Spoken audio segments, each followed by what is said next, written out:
You're good. Oh, it's okay. I did my best. Feel free to. I did too. All right, I'm going to call the meeting to order. In compliance with the Open Public Meetings Law of New Jersey, notice of this August 26, 2025 meeting of the Bridgewater Raritan Regional Board of Education was posted electronically on the Courier News, on the district website, and provided on January 8, 2025 by sending an annual written notice to the Courier News, Star Ledger, Bridgewater Township Clerk, Raritan Borough Clerk, and by posting on the bulletin board in the Harmon V. Wade Administration Building. Please join me in the Pledge of Allegiance.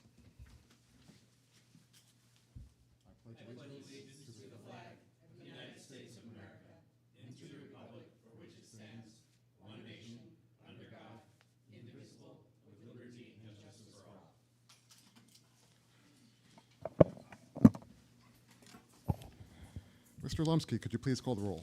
Mr. Lee. Here. Ms. Loughran. Here. Dr. Lee. Here. Mr. Pepe. Here. Mr. Walker. Here. Mr. Singer. Here. We're going to start off today with the superintendent's report.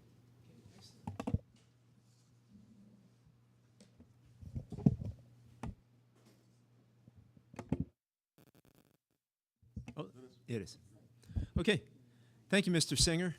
So the major topic that is on really all the administration's mind, that includes us sitting here at the table as well as principals, and it filters down obviously to teachers or anyone who works in the district, is the status of construction projects.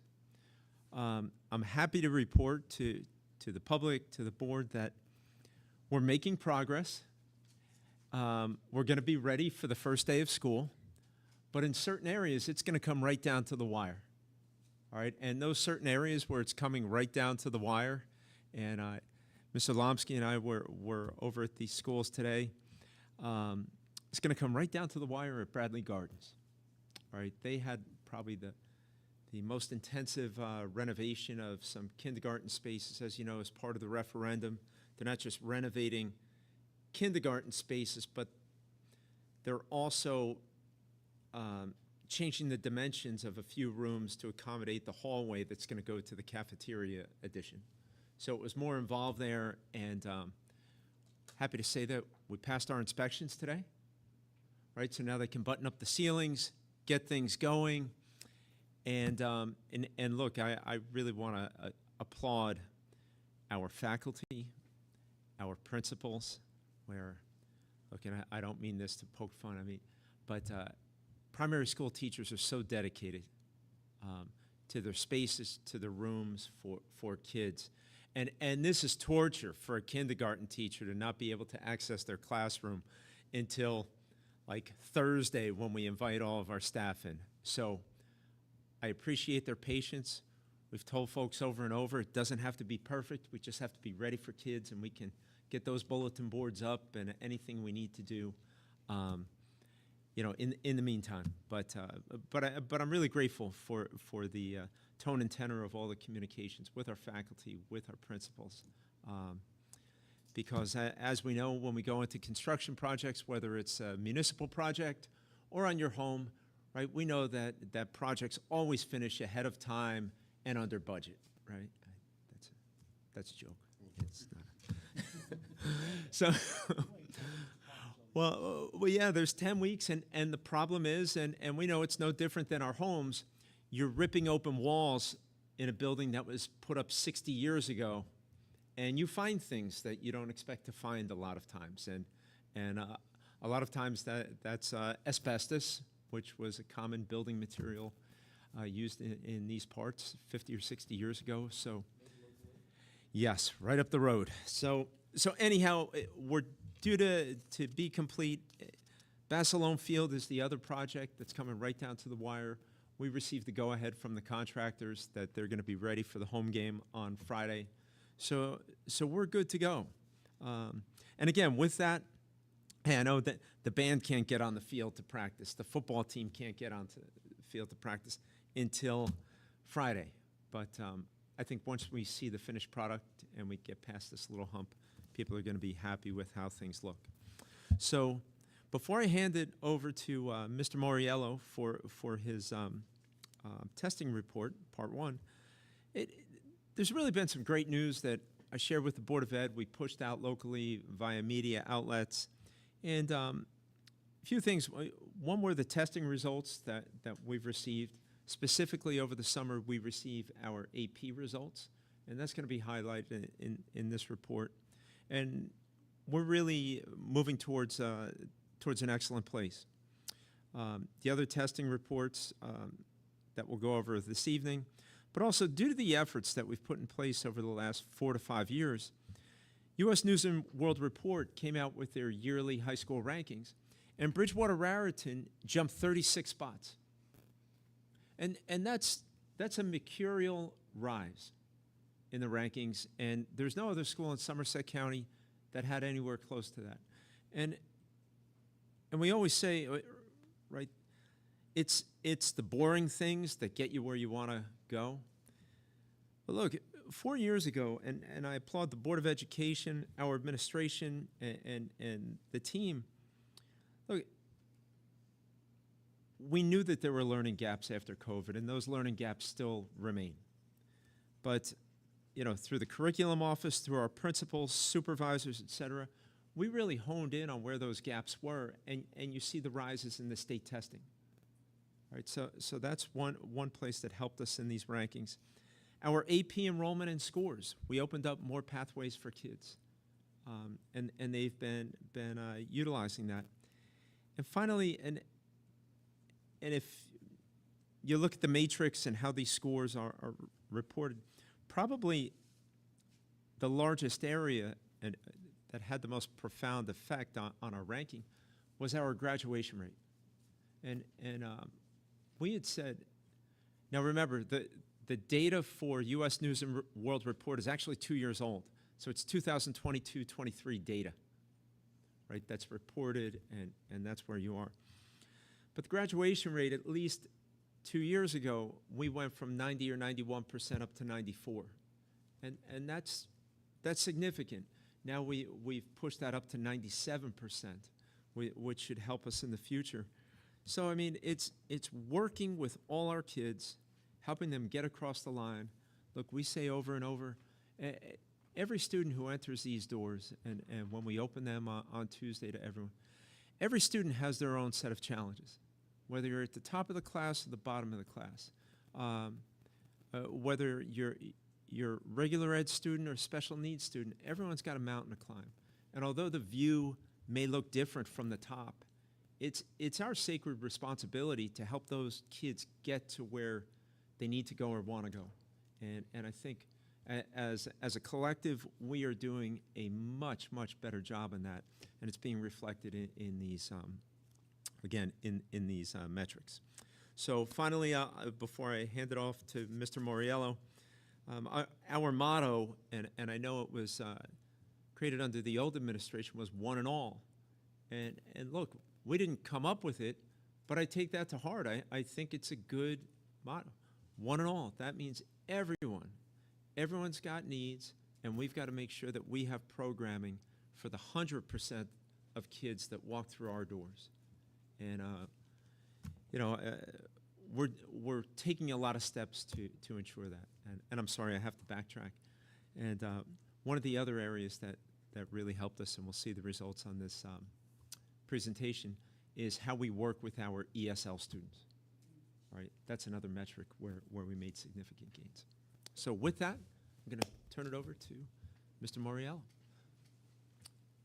I'm just going to go back there and watch it, so I don't have to crook my neck. Thank you very much. All right, so today we're going to be reviewing the NJGPA and the access scores from last school year, and this is a little bit of a is it not coming through here? There we go. So it's a little bit of a bittersweet presentation because this will be the last presentation on the current version of the NJGPA. Within the last 2 weeks, the NJDOE announced that the NJGPA and the NJSLA will be changing not only platforms and companies, but will also be moving to an adaptive version. So that will be in effect for this upcoming school year. So they haven't released much information other than that, so we don't have much other information. So there are some trainings that will be available in September. So as we get more information, we can share that. But really, that's kind of the information that we know now. So this will be the last presentation on the current NJGPA, and then in October, when we do part 2 of the standardized testing presentation, that will be the last presentation on the current NJSLA, and then will be the adaptive versions moving forward. And like I said, as we get more information, we will share about that.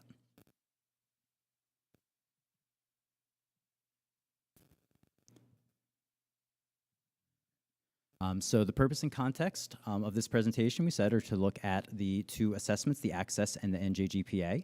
This is a required part of our state assessment reporting based on statute. And these results, in addition to sharing the results here, the results are used by teachers and administrators continually to review our program, our curriculum, our instruction, to identify best ways to support all of our students. Right, one and all, kind of like Bob said before. We really do look at individuals on how we can best support all of our students. But before we do get into those 2 assessments, as Bob had mentioned, the U.S. News high school rankings recently came out, once again in the last 2 weeks. It's been a busy last 2 weeks in testing areas. So Bob had mentioned that we had moved from ranked number 108th top high school in New Jersey, based off of last year's 2024 ratings, up to number 72 based on the current ratings. And the rankings are based on really 3 components: AP, both participation and achievement on the assessments, the graduation rate, and standardized testing performance, which is based off of NJSLA and NJGPA in math, English, and science.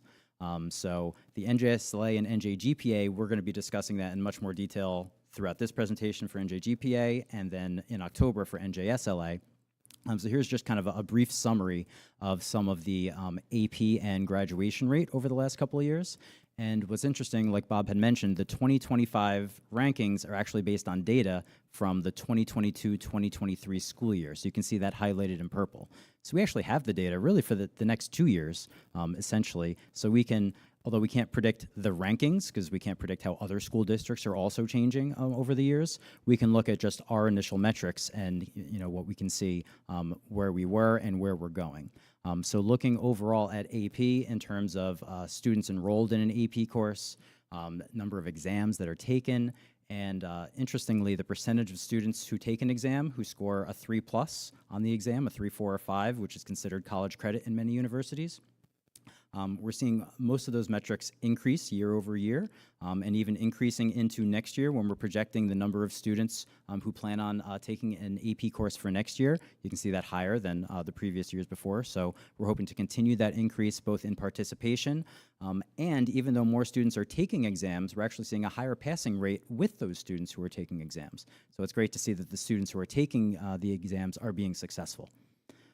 Also, looking at graduation rate, Bob had mentioned we had moved from 91% prior to 21-22 to 93% to 94% based on this rankings. And then when we look at the rankings for next year, that moves up to 97%. The reason why we don't have an official number for last year, 24-25, right, the state is still reviewing some final appeals, so it's not a finalized number for the graduation rate, but we do expect that number to come in right around 97%, consistent with where we were the previous year. So basically, although we can't predict rankings for the next couple of years, most of the components that the rankings are based off of are improving consistently over the next few years. So we're hopeful to see also improvements in those rankings. All right, so now, excuse me? We can take questions on that now before we get to the actual assessments. I'm sorry, I just had a very quick one. Absolutely. Looking at the number of students that are taking an exam, and it's up to 743, I know that our class size is under 700 per class at this point. So it just seems to me like that's a substantial portion of eligible students. In other words, students that are eligible, met the prerequisites for that AP class, are taking AP classes within our junior and senior year, and maybe our sophomore year too. Yes. Just seems like something that is impressive. And that's been a big focus for the last couple of years at the high school, is really trying to identify students, who would be successful, but maybe wouldn't necessarily think of themselves as taking an AP class. And a lot of that is through that AP potential. So now that we've been doing PSAT for a couple of years, universally for grades 9 through 11, based on those scores, College Board calculates like an AP potential. So the probability that if a student were to take an AP course the following year, the likelihood that they would be successful by getting a 3 or higher on it. So we get that information and we share that directly with the students, and we send letters out to students saying, based on your PSAT performance, you're likely to be successful if you were to take these AP exams next year. So I think just by doing that really has kind of, allowed for more opportunities for students who maybe could have had the opportunity but chose not to, but maybe seeing that they can be successful are taking more advantage of that.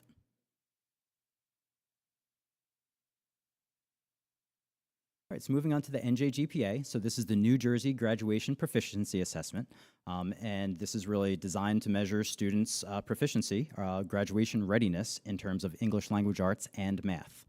All students in grade 11 were assessed in March last year. The ELA component of the NJGPA is aligned to the grade 10 ELA standards, and the math component of the NJGPA is aligned to both Algebra 1 and Geometry standards. And the results are really categorized into two areas, either not yet graduation ready or graduation ready. So the New Jersey Graduation Proficiency Assessment is a state graduation requirement. All students must take the NJGPA in order to graduate. If students take the NJGPA but don't meet that minimum score, if they score not yet graduation ready, there are other opportunities to help students meet those graduation requirements. The first one is to look to see if the students have met a designated cut score from any of the substitute competency tests. So that's the PSAT, SAT, ACT, AccuPlacer. And what's interesting is that by the time the juniors take the NJGPA in March, over 80% of them have a banked passing PSAT score, so to say. So that means really as long as they take the NJGPA, then they have access to use that banked passing score for PSAT. So it's interesting to see that most of our students kind of have already met that requirement prior to even taking the NJGPA. If students don't have a passing score on any of the PSAT, SAT, and substitute tests, students will retake the component of the NJGPA that they did not pass in the following fall in October. And then there's also a portfolio appeal that students can complete to meet the graduation requirements. So getting into the data, we'll start with English language arts, and we'll go through everything with English language arts, and then we'll go through the same process with math. So this is the percentage of students who scored graduation ready on the English language arts NJGPA last year. So this is last year's 11th grade students. So 89% of the students in Bridgewater Raritan High School scored graduation ready, compared to 81% across the state. If we look at how that compared to the previous year, really very consistent, both in Bridgewater Raritan and the state. So there's a 1% difference in the percentage graduation ready, both in Bridgewater Raritan and the state. Sometimes when you see that similar trend here and across the state, that could be due to the actual test itself, maybe one or two more difficult questions one year compared to a previous year. That could cause kind of that similar trend happening across here and across the state. But for the most part, very consistent in English language arts over the previous 2 years. If we look at the breakdown by gender, you can see females slightly outperforming males in the English, about by 5% more females scoring graduation ready than males, and that's fairly consistent with what we've seen on some of the other assessments across the previous years.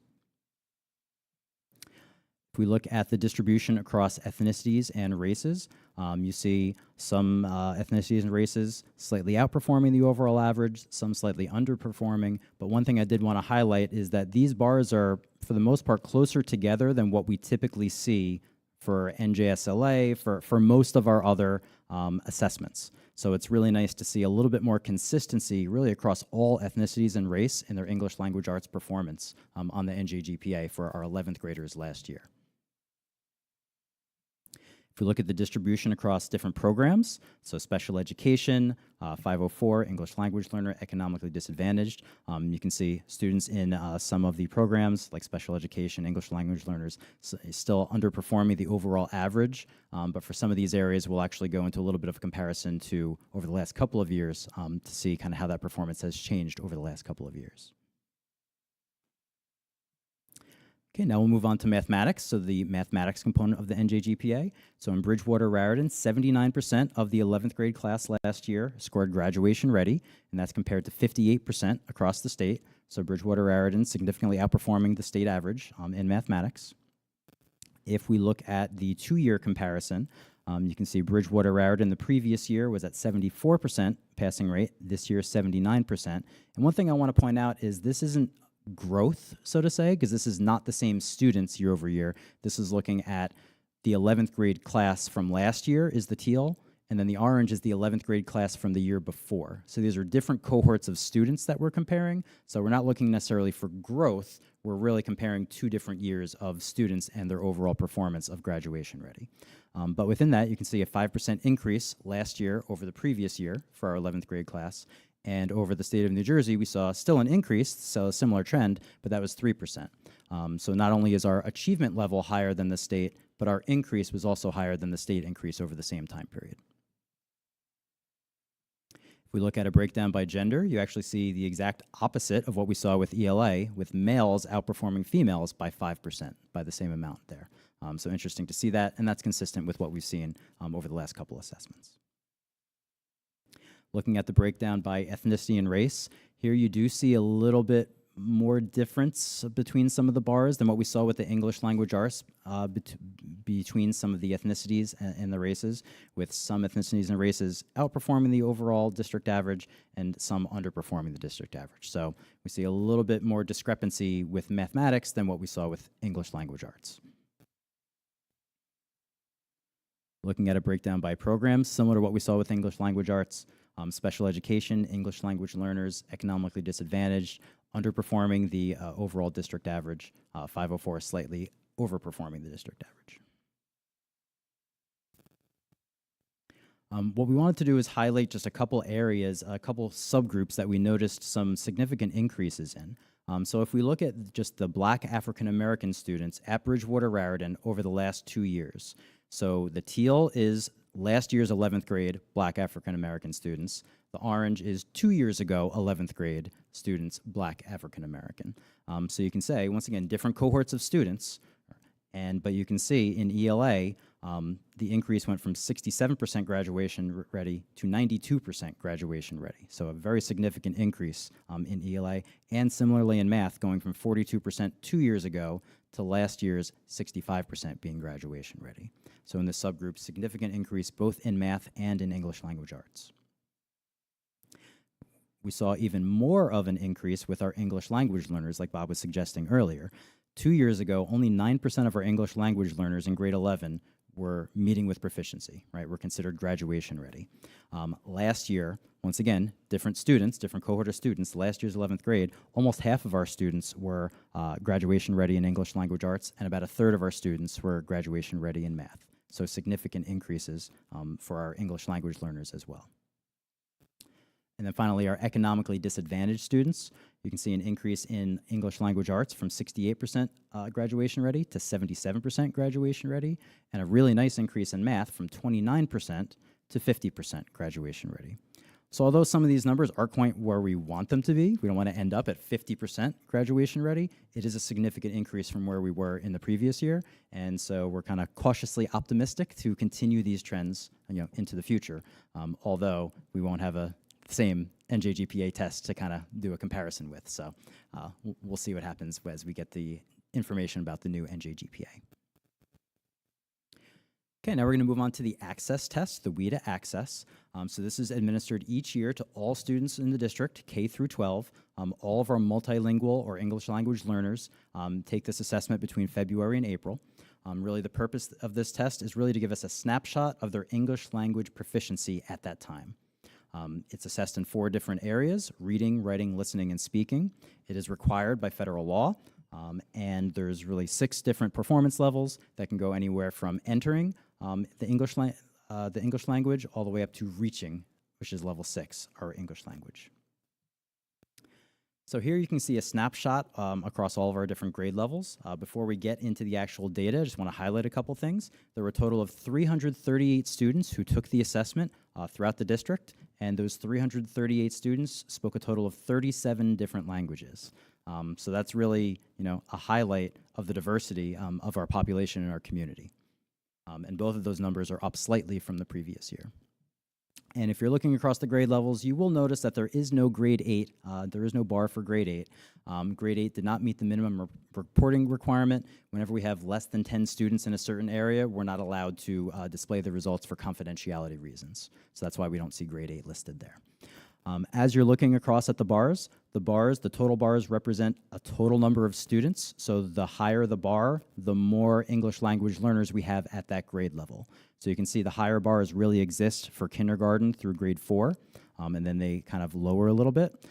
A lot of the reason for that is once students exit the program, they no longer take the assessment. So students who start in our district in kindergarten typically exit by grade 4 by the time they end primary school, and then do not continue. You wouldn't see them for grade 5 and beyond. So that's why we see more students in the elementary grades compared to the upper grades.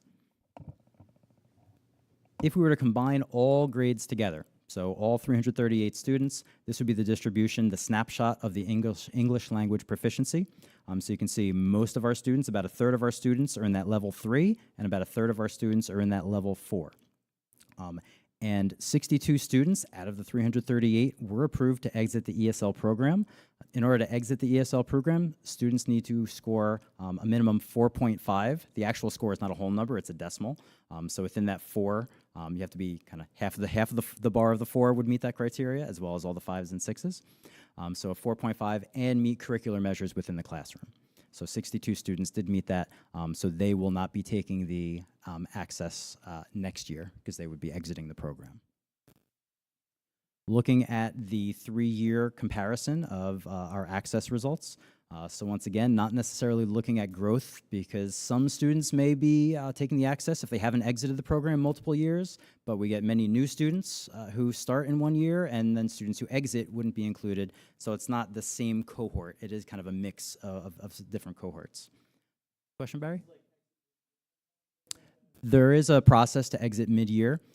So those would be mostly for students who might have either been very close and had opportunities, or kind of special cases. Karen may be able to speak a little bit more. Yeah, I can add to that. We do the access test at the end of the year is when you're required to do it, but you can actually give the WIDA test to students halfway through the year. So sometimes you have students who are, kind of right on the edge. And by the way, you're not just exited for your WIDA access scores, but we look at multiple measures. So you get feedback from teachers. We look at other assessments.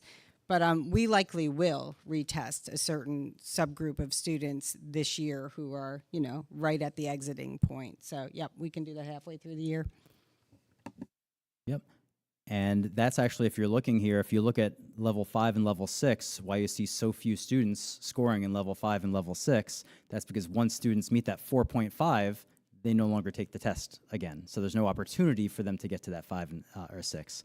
And it's not as common to have a student go from like a level 3 or a low 4 directly to, especially a 6. That's a big jump for 1 year. Because if they go from a 3.5 to a 4.5, they're exited, and then they never have that opportunity to get that 5.5 or 6. But just looking across the last 3 years, you'll notice level 1, level 2, level 5, level 6, very consistent across the 3 years. And really the biggest difference that we noticed is between level 3 and level 4, looking at this previous year, you can see about 10% less in level 3 and about 10% more in level 4. So we had more students scoring in level 4 this past year than the previous couple of years. And remember that level 4 could be 4.5 or higher, not necessarily, but more students in that category, which is also why we had more students exit the program this past year than the year before. If we look at breakdown by gender, you can see really no significant trend between females and males. Across the proficiency level, the English language proficiency level, very similar. If we look at breakdown by race and ethnicity, we'll see that English language learners, Asian English language learners, more of the students from the Asian English language learners are scoring level 4 or higher compared to Hispanic or white English language learners. And then if we look at a breakdown by program, really special education, you can look at the bars, look very similar to economically disadvantaged, which also looks very similar to our overall ratio of students, showing that really the program really isn't significantly affecting the results for English language proficiency, which is nice to see. So from this, really, what are our key takeaways? So overall, looking at NJ GPA, as in similar years, comparing to the state, Bridgewater Raritan High School outperformed the state both in math and English in terms of percentage of students scoring graduation ready. We really saw a nice increase in a lot of those smaller populations in those subgroups, so Black and African American, economically disadvantaged, English language learners. Last year's 11th grade students in those subgroups performed significantly higher than the previous year's 11th grade students in those subgroups, so we're hoping that that will be a trend that will continue. And then looking at the access, really the biggest thing that we noticed was an increase in the percentage of students scoring in level 4, which could be possibly that exiting level. So level 4 went from 28% 2 years ago to 39% this past year, level 4 or higher. So it was nice to see that increase for that English language proficiency. So really actions moving forward, really specific to NJ GPA. So any student who has not yet met the the New Jersey graduation requirements, so scored not yet graduation ready and did not have a passing score on any of those substitute competency tests like PSAT, SAT, ACT, AccuPlacer, there are options and opportunities that the high school will be reaching out to any students who are in this situation. One will be retaking the NJ GPA in this October, taking the AccuPlacer within the school system, in the school setting, PSAT, so when we provide the PSAT to 9th, 10th, and 11th graders, any 12th graders who haven't met the requirements would also be taking that PSAT, because that could be a way to meet those that graduation requirement. We also have the portfolio, which is something that they would do in the context of the school setting. And there are also classes, both in English and in math, really designed to help students meet those graduation requirements through any of those means that are listed there. So I'd like to thank you very much and offer it up to any questions.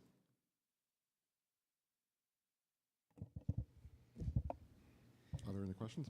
It's a question I never considered. The 37 different languages that our students speak who took the access test, is the test the same for each language, or are they tailored to a language that a student speaks at home? Right, so the test is based on English language proficiency, so it really doesn't, it's not based on the home language. So the test would be the same, really grade level band based is what it is. Just one other note on that, just compliments to the teachers who are obviously getting these results and delivering the test also, because as I understand it, the access test can take a number of sessions just for one student, and it takes a good deal of time and effort to administer. So thanks to everyone making that happen.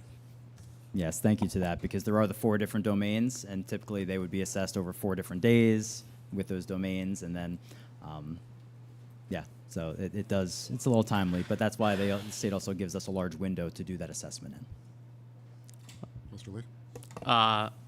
So thank you for the presentation. Out of curiosity, I know a large number of students got 3 and above, but out of curiosity, like, what percent maybe got 4 and above on the AP? Because I know for a lot of colleges, right, most of them, 99% of them, if they take AP credits, they need to get a 4 or above. So I'm just curious what that number is. I can share that number with you, Jeremy. So this year, 35% of our test takers scored a 4, 38% scored a 5. That's 73%. In 2024, it was 36 and 35. In 2023, it was 35 and 30. In 2022, it was 31 and 36. So the percentage of students 5 years ago who scored a 4 and 5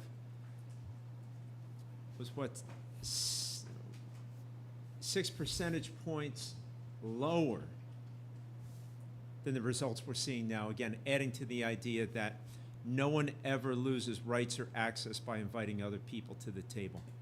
That's the important part. And can I just also add 2 things? So the first thing is that this is going to be in the next testing presentation will have more information, right? Yeah, so on the next in Right. part 2, AP Yeah. is actually a part of that, so we'll Right. be going in much more detail We'll go about into the much more AP. detail in the Yeah. next one, because This was- that was information released, after this information was released, and we have like a certain amount of time to do these reports. That's the first thing. But the second thing I want to just add to what you said, Mr. Beers, and that is exactly right. Like, we opened up like opportunity for students who previously would not have taken an AP course to take them. And what we're seeing is that they're successful. And so that's really exciting to think that there's this whole other group of students who are now have access to something, and our scores aren't going down because of it. They're able to do it. They're being successful. So that's really exciting. I just want to comment on that real quick, and say that a 3 is not, even if it's not accepted at a college, it's not being unsuccessful. And it's not a comment Passing. on what you said. on No, what you no, were saying. it's considered passing. No, I think the 3s are great too. It's considered passing, right? And even when you're earning like the capstone for a seminar, and I mean, that's what they're looking for. They're looking that you've taken, I don't know what it is, like 7 AP courses? 5, yeah. 5, I was close. 5, and you have to pass, and passing is 3 or above, so it's But an the accomplishment. reason I bring this up is because any kid that takes an AP course is already more prepared for that course in college if they don't get that 4 or above. And colleges are now looking for kids that are taking AP without regard to whether or not they've gotten a 3, a 4, or a 2, for that matter. They just want to know that you're challenging yourself and getting into those harder classes. Am I right? Absolutely. So- So a 3 is successful. So, like, That's you know, included in my success. I mean, I won't talk about my kids specifically because she'll get angry. But like, there are kids that I don't want kids to not take an AP course because they think that getting a 2 or a 3 is a waste of their time. Like, it's very much not. Like, you are getting the higher level course and you're getting the higher understanding, and that will serve you better in the future. So. Dr. Lee, I think you had a question. Yes, I am very happy to see the improvement that we're making. Thanks to the hardworking district teachers and staff and all.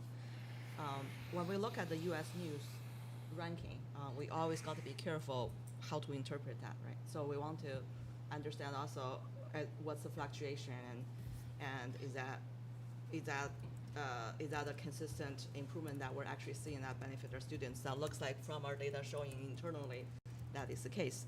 But since we're looking at U.S. News, what is our ranking change the year before? Do we know that? Like now, like this year, Said it we went up moved 36 ahead. spots, right? How about the year before? It was The year 108. before. Yeah. There was 108 the year before. Yeah, Huh? 108 to 108. 72. Yeah. How about before 108? What is that? I mean, if we want that, it was in the hundreds. We can look it up. We've never been this high. That's great. So the reason I'm asking is those rankings, they fluctuate. And we got to understand that with the understanding of how to interpret that data. I'm going to push back on that a little bit. What's the pushback? I'm Here's just the asking, pushback, because- what's the fluctuation of that? Okay, am I allowed to answer? I think I've finished my question. Thank you for giving me Okay, that. thank you. patience. So when you look at the metrics, now obviously when you're competing against other schools, you have to see how they're doing as well. So it's like any competition. But when you look at the metrics that they value in U.S. News and World Report, we're trending in the correct direction on each one of those, and we're continuing to press those. And I would just say, just as an aside, hey, it's good news for the district. Can we just enjoy the good news? Can we say, man, this is a nice result. Let's celebrate it a little bit. Let's be happy. Yes, our teachers, administrators, everyone worked towards this. Board of Ed supported these programs. Let's be happy and say, hey, we get to take a little victory lap, and then we get back to work. I think that's exactly right. And that's what I said at the beginning of my paragraph just now. We also remember that last year, at some point, I think there was comment about how our ranking has dropped. That's why I'm saying we got to look at those data with understanding of the fluctuation in the ranking itself. But I agree with you. Our district have made great progress. That's more evident by Dr. Mariello's report, more so than the U.S. News. But thank Right, you. so what we would say is we're always looking, and this is the same as I just said for kids being exited from the access testing, we're never looking at one test. Like, we spend a lot of time looking across many different variables, and we look at all different data points. And so when we see multiple different data points from multiple different places, Yes. right, trending in the same direction, that's when we start to celebrate. So yes, we are excited about this. We're And I excited am about too, our progress. for the reasons that you mentioned and for the reasons that Dr. Mariella has shared. Thank you. And- Right. And from what I think was mentioned before, some of the indicators are lagging indicators. So some of Yes, the growth 2 we've years seen don't even behind. take into account. I'm not sure if it's that way for every, I'm not sure what goes into U.S. News and World Report exactly, but it sounds like some of the things might improve even more based on some of the more recent growth we've seen. Yep. Hopefully, knock on wood. And that's what we look at. And even when we look at the data here, all of this was copied off of other presentations. So this is data that we're constantly looking at. We're not waiting for U.S. News to come out with this. Nope. So we're constantly looking at all of this, as well as our NJSLA and our NJGPA data and results. Even with NJSLA, like as we talk about that for the next part 2 of the presentation, we kind of get our preliminary results in and have conversations with administration. So with the results that come in here, this is really meant to be the high-level overview of performance, but then when we have conversations internally with administrators, supervisors, principals, we really dig deep into all of these numbers, dig down to individual students, individual teachers, and look at that at a very granular level. I have another question as well. So I've noticed that if you stay on this slide here, that there's a really large increase in not just students taking AP exams, but also, students that are enrolled in an AP course. So like, how has the district kind of adapted to the sharp rise in enrollment? Like, have we seen class sizes increase a lot as a result? Is it still manageable for our teachers? What is that kind of looking like? And what are sort of the strategies you guys have to deal with the large increase in enrollment? Yeah. Well, luckily with an increase, it's really just shifting from one Shifting course to kids. another. So instead of a student being in an academic or honors version of a class, they would be in an AP. So it would just shift the staffing to maybe having an extra section or 2 of the AP version of that class compared to the previous year. So it's really not impactful in terms of that. So I'm going to respectfully disagree about using caution or like considering this a potential blip on the radar in terms of the progress this district's been making. I mean, we're looking at test scores, but those test scores are a result of programs and initiatives that have been put into place that have been followed through on, such as like we talk about the Bright program, and we talk about expanding our gifted and talented programs to all of the schools and all of the ESL to all of those schools.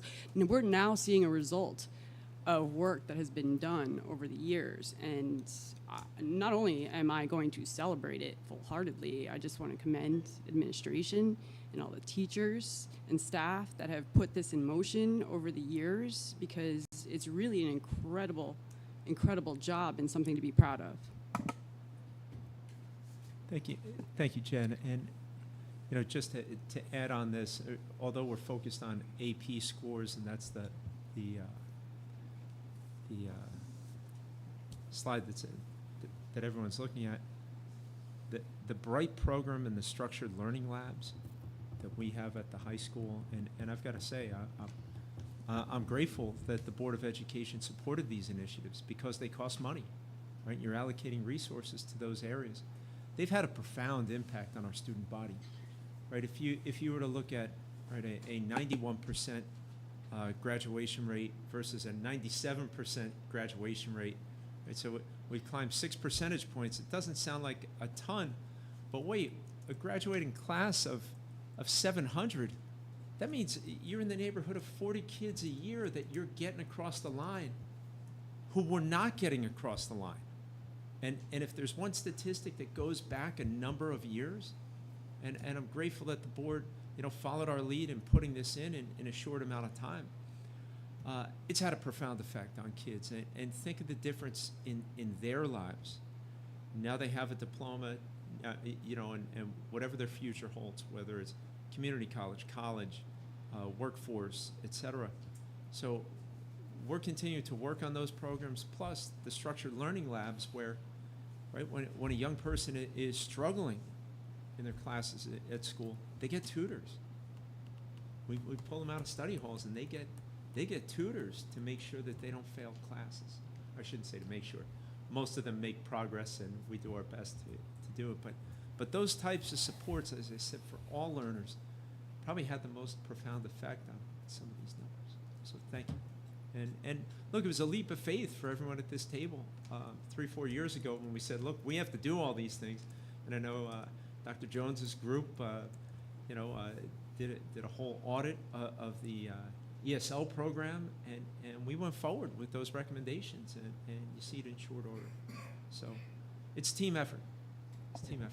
And a lot of those programs, like the Bright program, correct me if I'm wrong, are new, right? It's not like they Yes. replaced something No, they're before that wasn't working great. It just didn't exist at all, is my understanding. Correct. A lot of those kids were out of district or dropping out. Yeah, I'd like to compliment the staff in this, doing what's best for kids. This has been a very strategic initiative, and you presented to the board, but you didn't present it to say, hey, let's try this. You said, here's the data. You took the data that was presented then and used that data to say, hey, how do we help everyone and make sure we have an access to everyone? I mean, the increase from 804 to 909 for AP enrollment courses just, and that's not even on the data yet in the New Student Enrollment Report. And neither is a 97% graduation rate. So these are trending in the right direction. I mean, you can look back to a few befores. I think we were at 91 in 2021, if I remember correctly. So is a definite trend. And to get above 98%, you're going to be it's going to be very small incremental moves in the future. But we're still looking at each and every student, whatever the program is, and that's the important thing. We're doing it for everybody. And I thank you. And it's been data-driven decision making, and what's best for kids. So, and I thank the administration for taking that deep dive, presenting it to us, because we did it with supported fact. So that's important. Thank you. Yeah, I have one more question. So I guess if you go to some of the slides where we discuss students who are not meeting some of the requirements for the NJGPA, in our district, what are the more common ways that we've sort of been finding ways to help students appeal for graduation? And more specifically, I know you mentioned portfolio appeal. What exactly is that?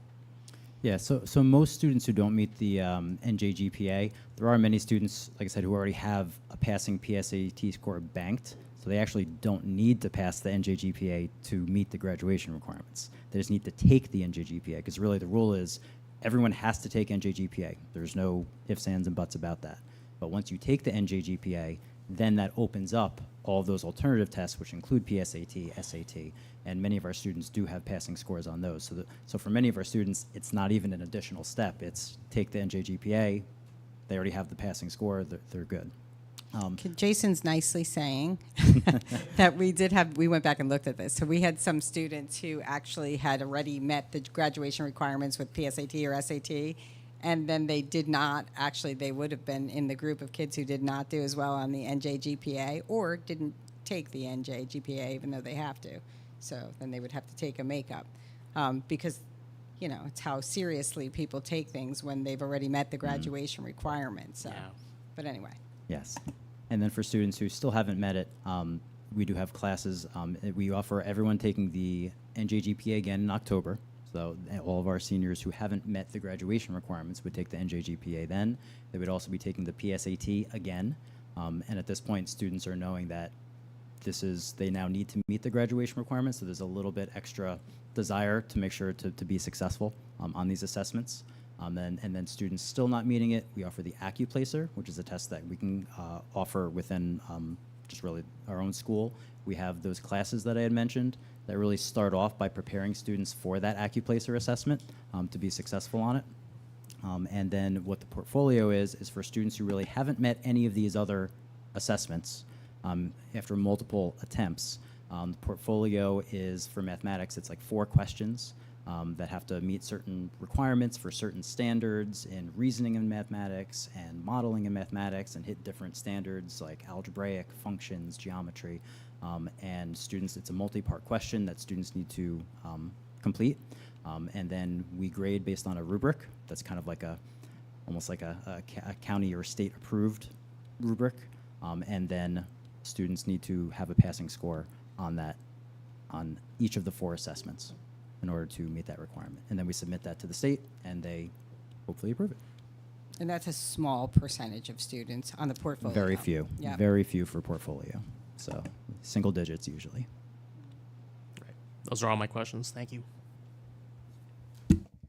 Anyone else? Anything else, Mr. Beers? Thank you, Mr. Moriello. Thank you.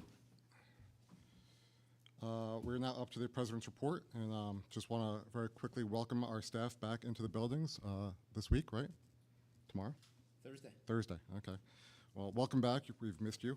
And I want to thank the administration and all of the staff that has helped with curriculum and other programmatic issues over the summer. I know that our administrators and staff have been very busy. Even when school's out, they're still working very hard. And we talk about rankings and we talk about quantifiables, but really it all starts in the summer, and it all starts with our administration. It's a top-down thing. So just want to thank you for all the work that you guys put in over the summer. The board also put work in this summer, and that's reflected in the board goals that are up for vote today, as well as our board norms, which we'll talk about later on. And lastly, Mr. Beers informed the board that our very own Kieran Massoud at Hillside has won the Somerset County, or was named the Somerset County Teacher of the Year. So congratulations, Ms. Massoud.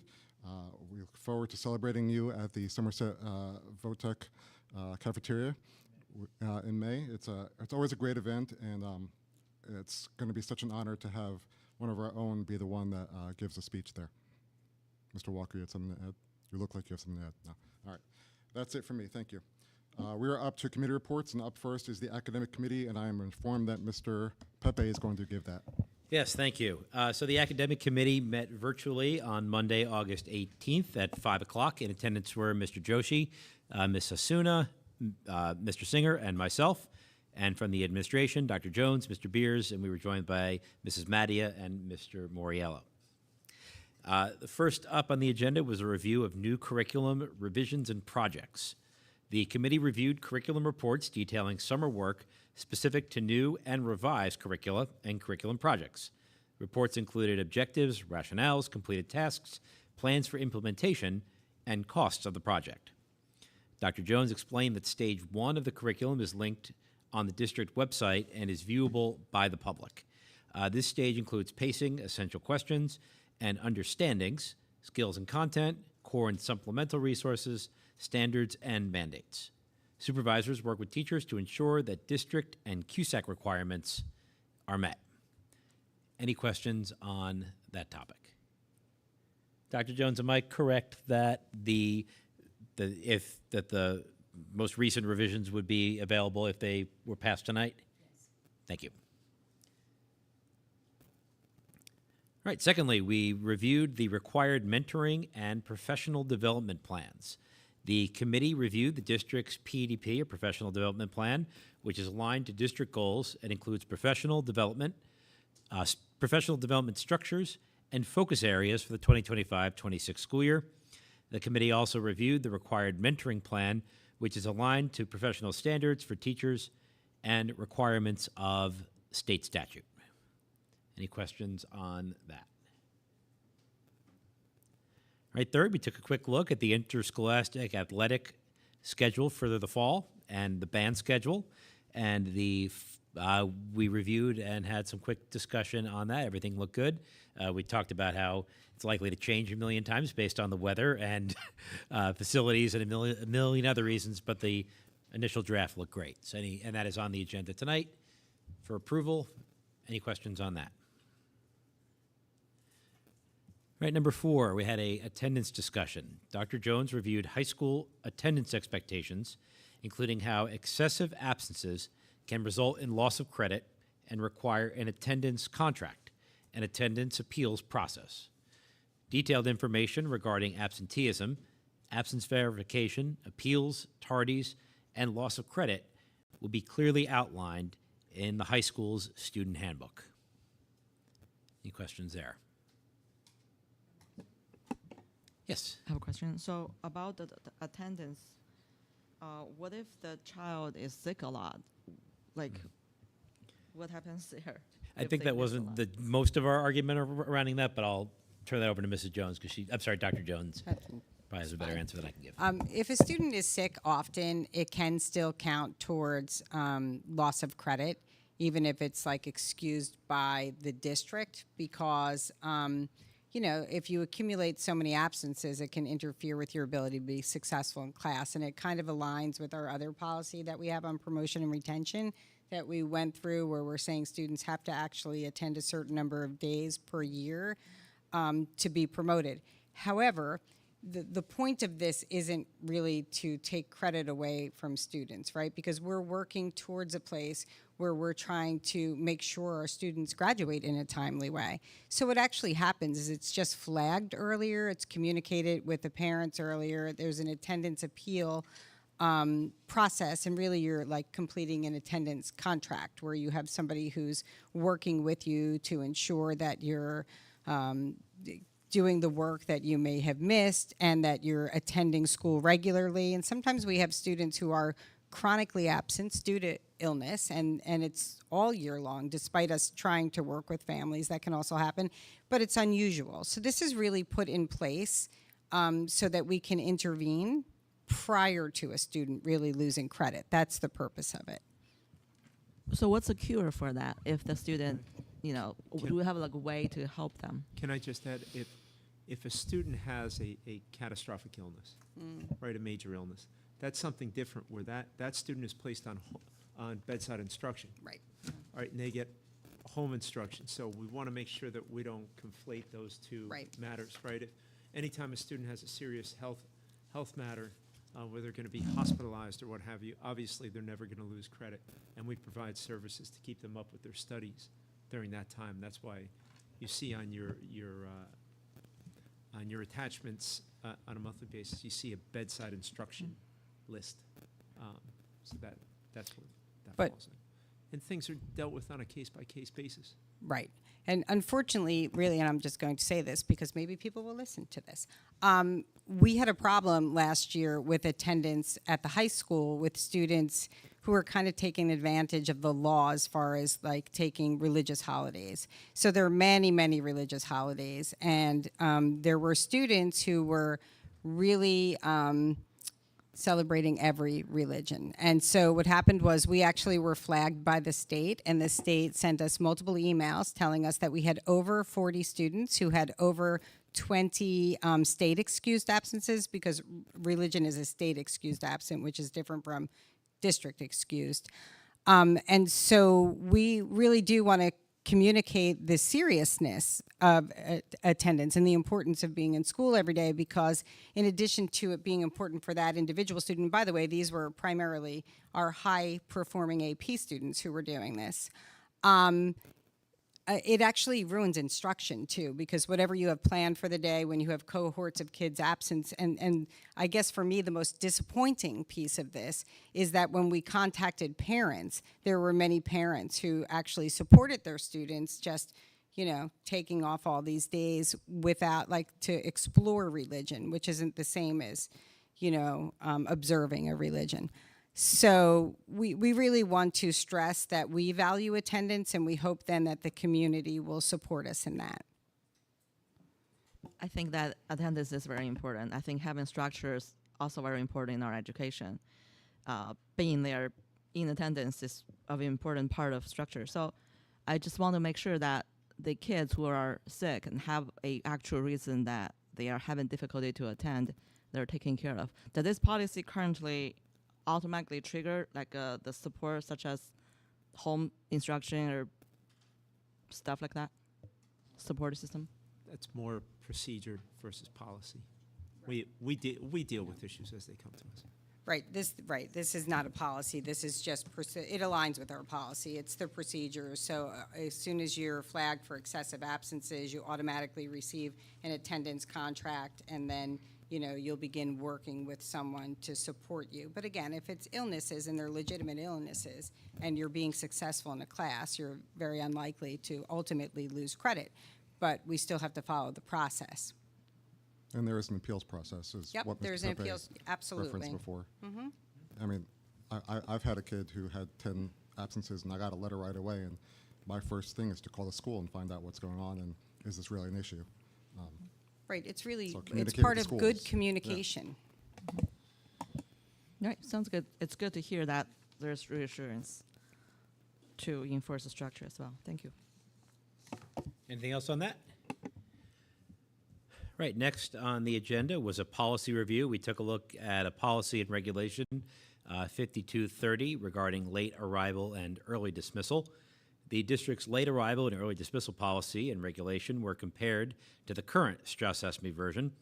After that review, it was clear that the options provided by Strauss-Esme had previously been reviewed and adopted, including an option that allows parents to provide a note for a student who drives to or from school. The district policy, current policy, aligns with the current practice of the high school, and the committee decided a change to the policy was unnecessary. Any questions on the policy review? Right. After that, Mr. Beers provided an update on the transportation study and the 2 recommended options, and Mr. Moriello informed the committee that a new test and testing platform, which he mentioned just a few minutes ago, is being piloted by the state in the fall and implemented this spring to replace the NJSLA and NJGPA. Districts were notified on August 13th, so 5 days before we met. I'm sure there'll be more forthcoming. Any questions on either of those topics? All right, we adjourned at 6:54 in the evening, and our next meeting is still to be determined. Thank you, Mr. Pepe. Up next is Community Relations with Mrs. Lockman. We met on August 19th at 4:30 p.m. In attendance was Superintendent Beers, myself, Ms. Asuna, Mr. Singer, and Mr. Pepe. We discussed transportation analysis, which is that we discussed the potential bus options for when the district changes over in 2026. And we discussed multiple scenarios, and the bulk of our discussion was about how it might affect the community and strategy in terms of communicating with the community about that. Next, we discussed the BOE resolution regarding Revolution 250. And the committee took the suggested resolution under advisement. We discussed both the objective of Revolution 250, which is the statewide initiative, and the Legacy 250, which is our local municipalities initiative. The committee had no recommendation at this time. Next, we discussed the softball fields. We talked about the cost and the potential for mutually beneficial opportunities. This proposal is currently under attorney review. Last, we talked about the SRO agreement that is on the agenda, which is also under attorney review unless something has changed. And that was all I had. We adjourned around 5:30 p.m., and the next meeting is to be determined. Yeah, I have a question. So, as you know, I introduced that resolution to a number of different communities. Supposedly, resolution celebrating America, patriotism. So I'd just like to understand, what was the rationale behind not supporting America's 250th anniversary and the resolution? Well, it's not that we don't support America's 250th anniversary, but it's not being celebrated until July 4th, 2026. So the board felt that we had plenty of time to discuss potential ways that we could participate in community events. And seeing as, I'm the community liaison with the town council, I had reported back in March on this topic, and I will continue to report to the board as more events and information becomes known. But, that's pretty much how the committee discussed it. And then as far as information on this topic, I guess, we have a gubernatorial election coming up, so there are going to be new people in the DOE starting January 1st. And we can be assured that the New Jersey Department of Education is going to continue to push out programs and things like that different districts can latch onto. So, we're going to continue to look at that and you know, it's kind of something that's in its infancy, but we'll look at what works for our district as we go along.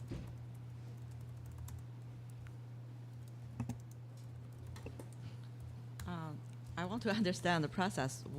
So when something is in the committee, we would recommend action, right? So we can, I mean, I don't know what does, what did the committee recommend?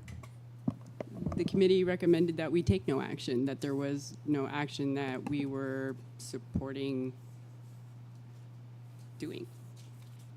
So basically, the committee recommend to take no action about this resolution.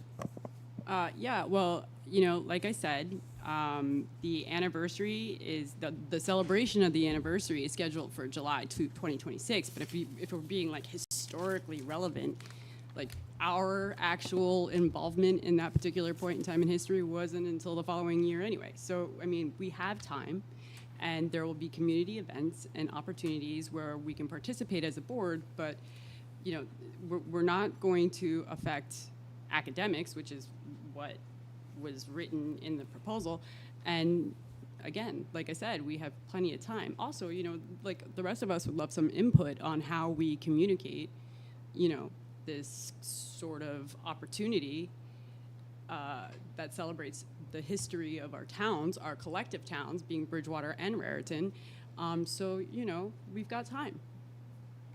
If it's a time matter, so would this come up again at a later meeting? Like I said, I will report on activities in the community as the liaison to the town council. And, you know, and I have reported on it, and I have discussed it with town council, with my liaison partner at Bridgewater Municipality, and I'm sure that, you know, our Raritan representative. Yeah, might have to that input. point, I got a message from our council liaison to us just a few hours ago saying that Raritan is just starting to think about applying for some grants and some opportunities, some things that can come together that they would like to do in town. I'll have a little bit more to say about that in the liaison report, but not too much more because it's still coming together. So I think a lot of these plans nationwide and statewide and in our communities are still kind of forming. So I think that, I mean, it's great. I'm thrilled that I get to live through this next year, I hope, and see these celebrations. But I think it's still kind of coming together, and I'm sure that I'm pretty confident that our teachers, especially our history teachers, are going to not let their students be unaware that this is a major anniversary coming up in our nation this year and next year after it happens.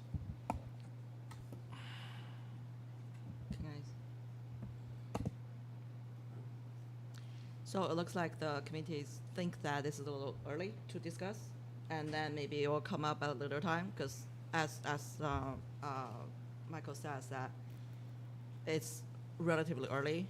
Hopefully, like, the next few meetings we'll continue to discuss this topic in terms of formality and content of it. I think, you know, as liaisons to the municipalities, that we will, you know, report to the board as events and opportunities come up to participate in this project, which is, you know, not just local, but it's also, you know, the county and statewide. And as we do that, I'm sure that as a board, we can work collectively to contribute. I don't think this is something that we should expect over the next couple of weeks. This is something that is taking place statewide over the next year. So less than maybe 8 months, whatever. But I think we have plenty of time. And I've been assured by Bridgewater Municipality that we have plenty of time to participate. Can I just say one thing? You know, I understand the point about maybe it's too early, but I don't think it's ever too early to celebrate patriotism and to celebrate the fact that we're going to experience the 250th anniversary. Listen, I think as a proud American myself, you know, this is something that I believe we can do. I think hopefully, right, as a consensus, we can all agree that, you know, love of our country is something that's great. The reason why I propose this ahead of the school year is because I think setting up a lot of our American history courses, maybe encouraging some of our teachers to do something interesting, regardless of whatever class they're in, is to celebrate the 250th anniversary would be a great idea. And the intent of this isn't a policy. It's not going to change anything about our academics or about what we're teaching.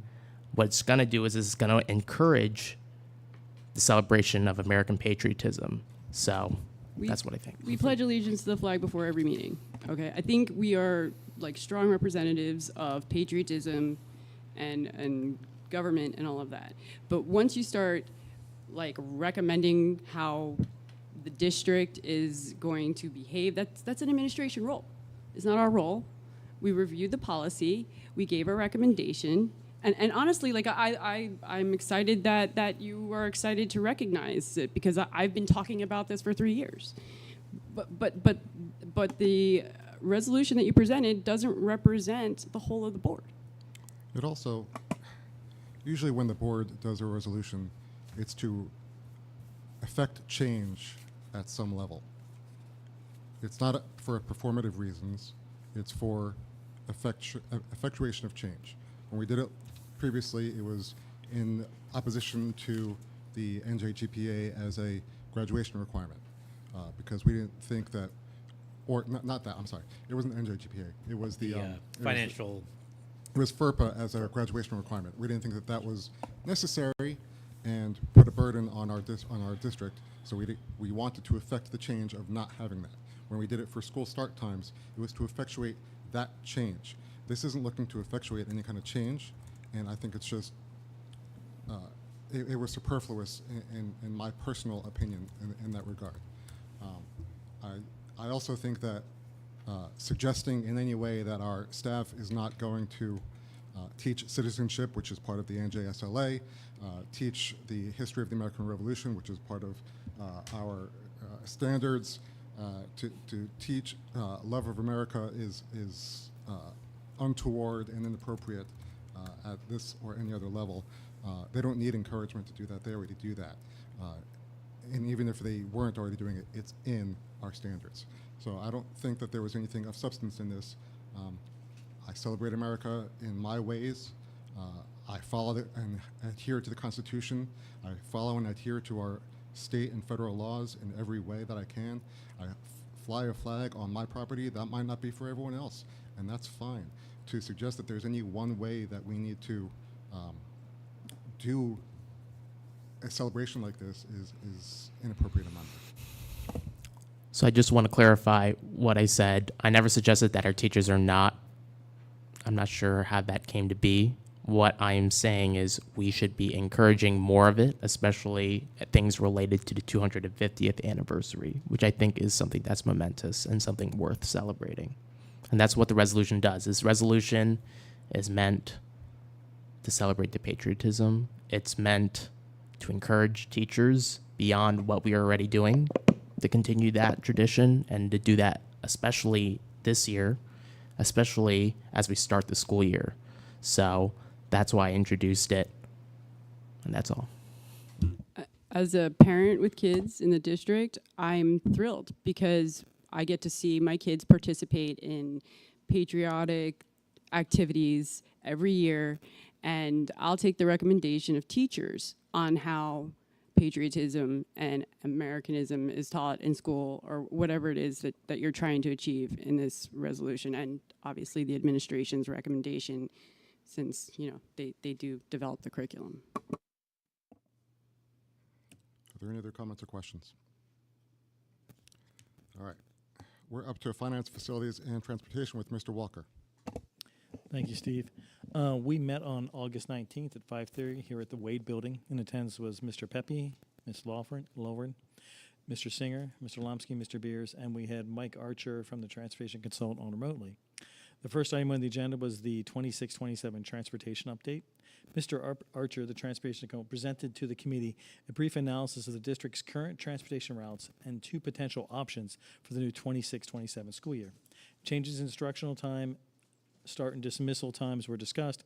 Mr. Usher will present to the full board at the September board meeting. Is that the 9th, Bob? The 9th, September 9th? Thank you. Just wanted to add that there. There was no recommendation at this time. Any questions? Next one was the business agenda review. The business administrator, Ms. Lomsky, reviewed the draft business agenda items for the August 26th board meeting, and consensus to approve all the action items was the recommendation. Any questions? Next on it was the SRO agreement, which is the school resource officer. The business administrator shared a proposed SRO agreement from the township, Bridgewater Township, which reflected a 28% increase when compared to the prior year. The recommendation was to approve entering into an agreement with the township and negotiate the cost to the district. Any questions? Policy updates. The committee reviewed the policy changes as suggested by Strauss Esme for the following mandated policies and regulations. Policy 0173, duties of the public school accountant, revised. Policy 0174, legal services, and it's a mandated policy, and it was revised. The committee supported the policies as it is for the first reading on the agenda this evening. Any questions? Last thing, some other matters. Mr. Pepe inquired as to the status of the water fountain grants that were what the board approved at the July 29th board meeting. Kevin stated that the one grant was submitted but no response at this time, and the second grant will be submitted to the deadline by the deadline of August 29th. Mr. Walker asked about the status of the electrical school bus grant, to which the business administrator responded that the district has not been notified of any awards to date, and there is another grant opportunity funded by the state of New Jersey, which the district plans to explore. And there was no recommendations at that time. Any questions on the other matters? Seeing none, our next meeting date is September 16th at 5:30 p.m. We had joined at 6:30. Kevin, there's an extra 0 on there I didn't catch before. Any questions? Thank you, Mr. Walker. And now we turn to the last meeting of that particular evening with personnel. Dr. Fondry, you're giving this one? Sure, yeah. All right. All right, I'm filling in for Mrs. Calistri. The Personnel Committee meeting was last Tuesday, August 19th at 6:30 p.m. We met virtually. In attendance were Mrs. Calistri, Mr. Joshi, Dr. Lee, Mr. Singer, myself, and Mr. Beers. The first thing we looked at was a draft of the personnel addendum for tonight's meeting. This is a busy time of year for personnel. There's lots of action happening, and so there was a lot on it then, and there's even more on it now. We're ready to move into the school year and have our positions filled and ready for the students to come back next week. The committee supported the action items. The next item on the agenda was recording of board meetings, policy 0168. This policy, there was a first reading in June, and the committee discussed the proposed revision from the first reading that was suggested at the June Board of Education meeting. The committee discussed both the original language from June and the revised language, and the committee supported the language remaining the same as what was presented for first reading in June, which is on the agenda for tonight. Then we also discussed Strauss Esme policy alert proposed changes. These are ones that were generated from Strauss Esme based on law or guidance changes, and there are a number of different policies. The ones that were there were 1620, which is administrative employment contracts, 0141.3, board member number and term for regional school districts, which also includes abolishing 0141, which is our current policy, as the language is included in the new one, 0141.3. 0143, board member election and appointment. 1636.01, notification of promotion, new job, and transfer opportunities. That's a policy that's recommended based on a new law. And then the recommendation to abolish a policy that's no longer necessary, 1648.15, record keeping for healthcare settings in school buildings, COVID-19. So that's the abolished one there. Any questions on the policies that we had discussed? All right.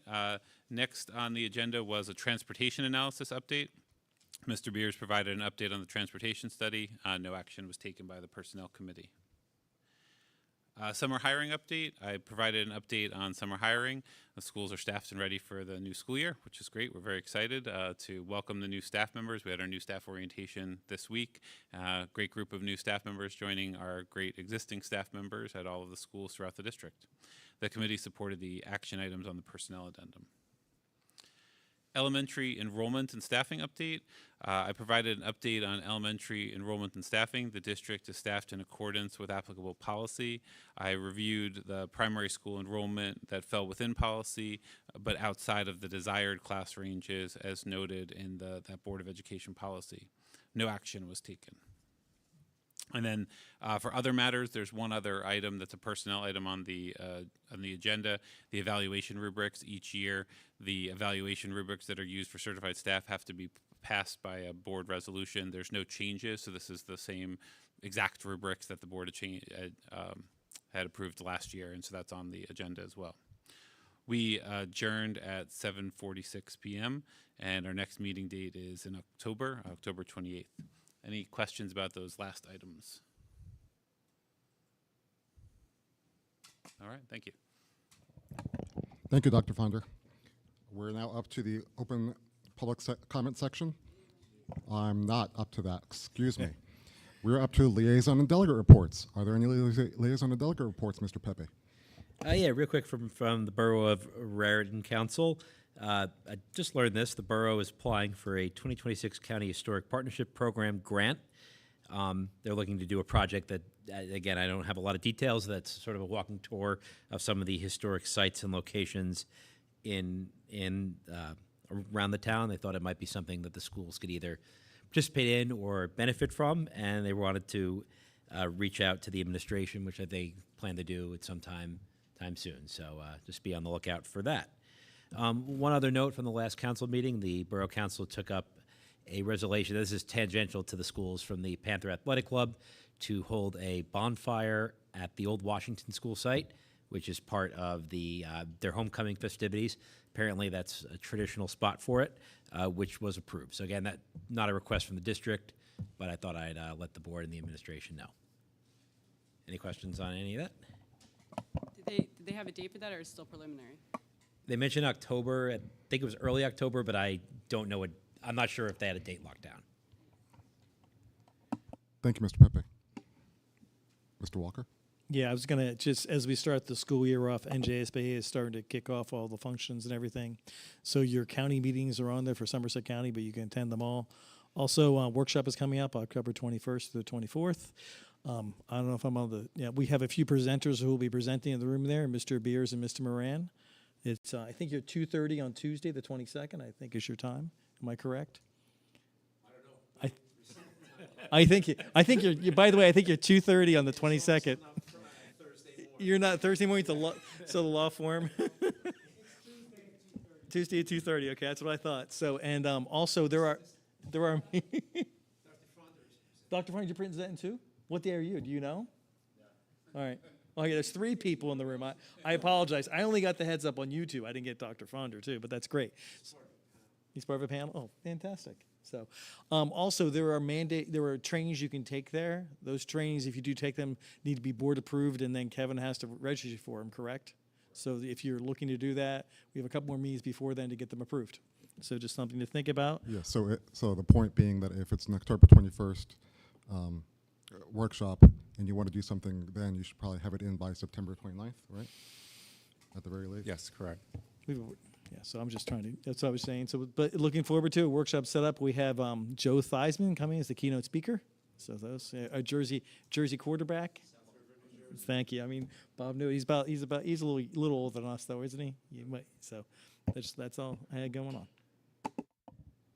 Thank you, Mr. Walker. Just to that point, it's not exactly a liaison report, but I did recently sign up for the Gov 3 class, which is being presented live and virtually, I think September 17th, and I think they had a series of Gov 1, Gov 2, Gov 3. I'm not sure about Gov 4, but if anyone needs to take any of those, they are being offered by NJSBA in the next, throughout September. So you might want to take a look at that if you need it.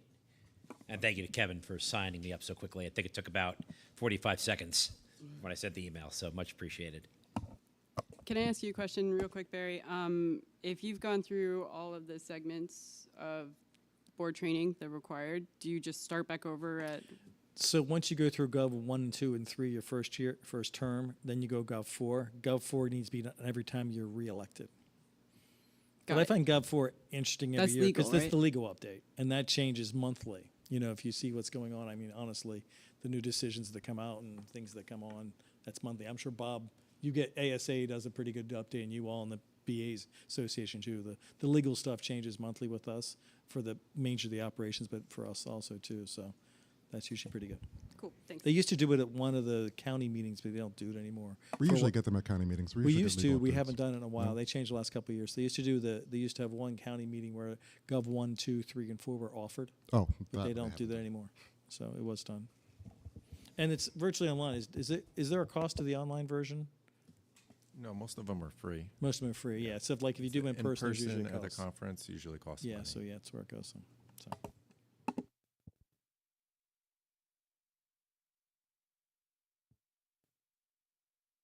Oops, sorry. Any other liaison or delegate reports? I understand that the deadline for the delegate assembly submissions is coming up in, is it September?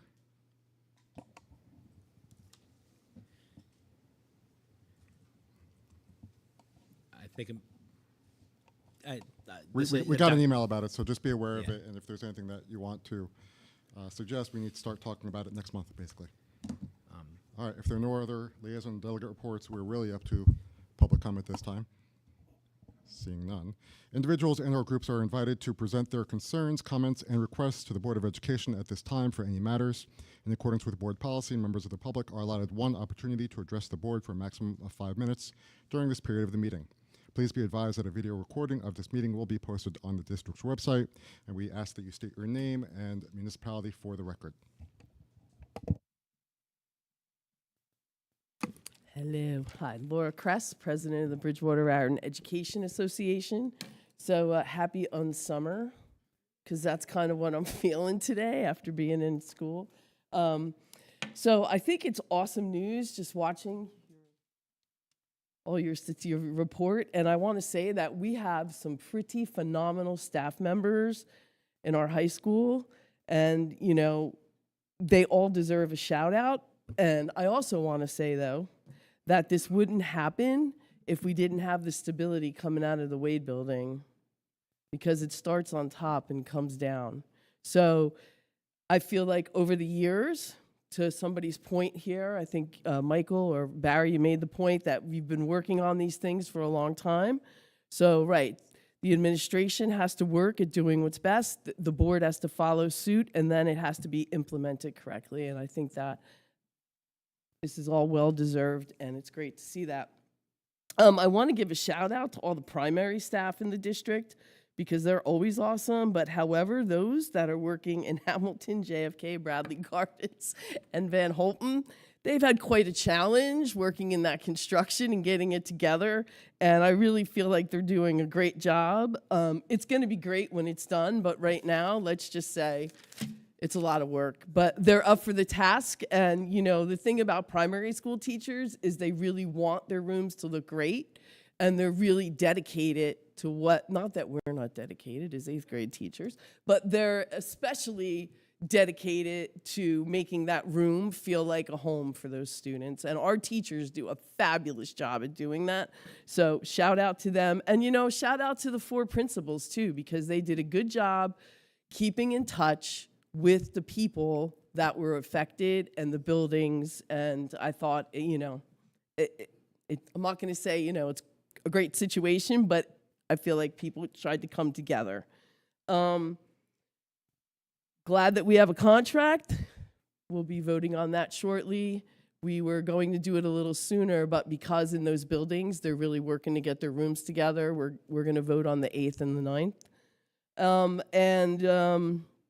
The best news of all that is I never have to negotiate another contract. If I'm up here and I do, something went seriously wrong in my life. Okay? All right. And the last thing I want to address is the talk here about celebrating the the 250th anniversary of our country, which then I thought, my God, I was in the 200th anniversary parade as a brownie at 8 years old. So you were a brownie too, Barry, in the marching in the Boy Scout parade. What was happening? All right. So what I want to say is that, like, I don't know if you're all aware, but in social studies, I'm a social studies teacher. We cover 9/11. We spend a couple of days talking about 9/11. We celebrate Constitution Day in our classrooms.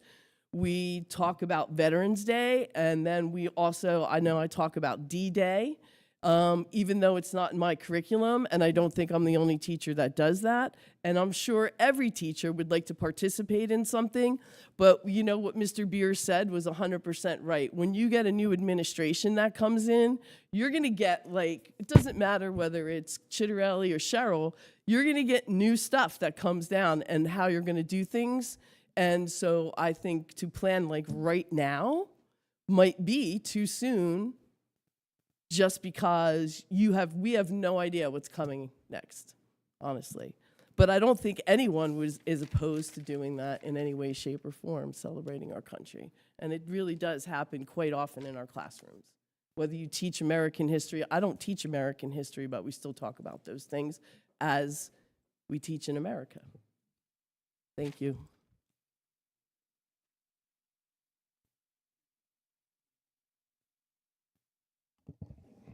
Any other public comment? Seeing none, I'm going to close that portion of the public comment. We're up to item number 9, the approval of minutes. So moved. Second. Are there any corrections that need to be made? Seeing none, Mr. Lumsky, please call the roll. Mr. Lee, Yes. Ms. Lochran, Yes. Dr. Lee, Yes. Mr. Pepe, Yes. Mr. Walker. Yes. Mr. Singer. Yes, the motion passes. We're up to Personnel 2604 through Personnel 2606. So moved. Second. Any questions or comments?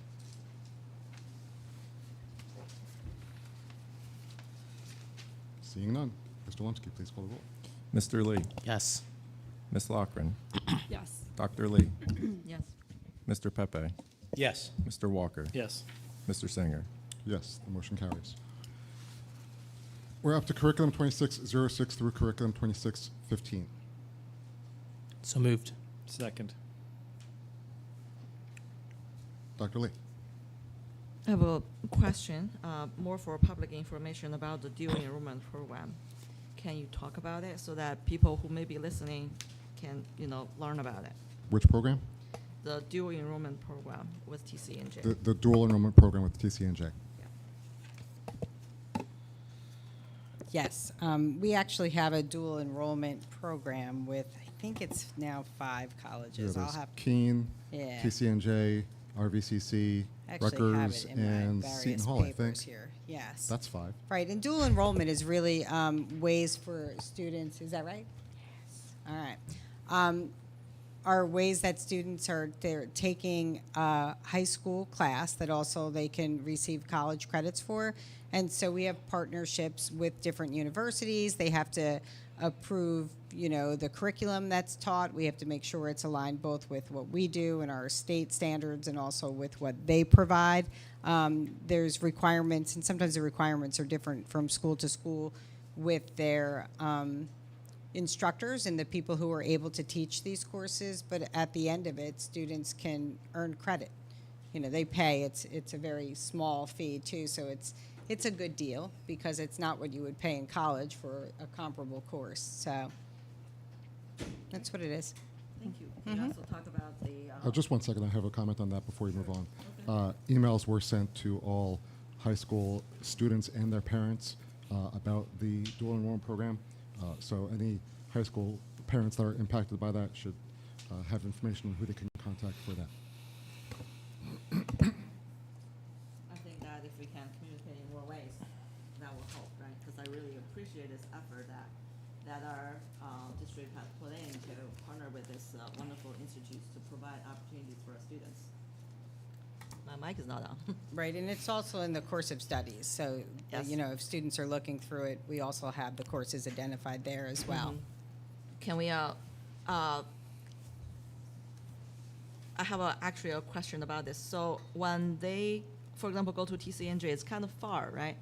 How do the students, No, They they don't go to take the, TCNJ, they it's take the in- courses here, and so that's why does the professor come to? No, here? How it's does one of that our work? teachers, so they have to approve our teachers, and often it's, I mean, and very often it's a teacher who has met a certain requirement, so it might be that the teacher has a master's, they might need a master's in the content area versus in education, so, and it is different from one school to the next, but they are our teachers who are approved, we have to submit who I they see. are, and they're approved to teach the course. So the Here. students are studying in our own campus? That's and correct. able to accumulate college degrees? That's right, they College get credits. credit both for high school towards And for graduation and for Yes. college. And That's curriculum Can 20 transfer.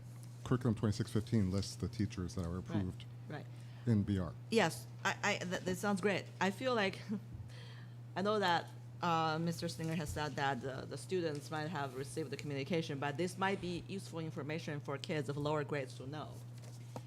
Because they may not have learned about it or learned about how it works, and But they're not eligible if they for it. do, they can plan ahead for their later years. And We can take that under consideration. Thank you. I suppose the same works for the RVCC one as well. absolutely. They are studying on our campus. Yes, they're And studying on getting our the campus. credit from Yes. RVCC and Yeah, TCNG. dual credit courses are always taught on the high school campus. This is nothing new. It's been going on in high schools for well over a decade. But it's a great effort by the administration. You've expanded this program quite heavily the last couple of years, so kudos to you all. And it actually, these are actually, if they pass the class, they're guaranteed credit at those universities. Unlike AP is not a guarantee. Sometimes it moves you up, so this is kind of a nice thing, isn't it? A little And- different. And many New Jersey universities accept it even if it's not their Right. specific school. So So- if you get the credit at TCNJ, you might still get to use it at Yes. Montclair or Keene or whatever. So again, we're expanding our capability for our students, for everybody. Thank you. Right, and I just want to add, because this kind of fits with the presentation earlier, this is another area that we've definitely been growing, because we were, I think, behind other districts. And 3 years ago, we only had 31 students who were scheduled for dual enrollment courses. And now we're projected to have 154 students this year. So it's another area that we've been focusing on to develop the partnerships and expand access. I think that's great effort. I would like to commend the administration for achieving this. Thank you. Any other comments or questions? Seeing none, Mr. Lumsky, could you please call the roll? Mr. Lee, Yes. Ms. Lochran, Yes. Dr. Lee, Yes. Mr. Pepe, Yes. Mr. Walker, Yes. Mr. Singer. Yes, the motion passes.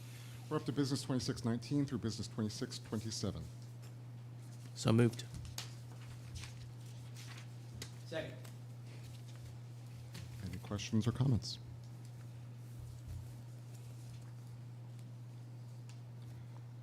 I would like to thank the Milltown School PTO for their water purification systems and the soccer netting, as well as 4 table chairs.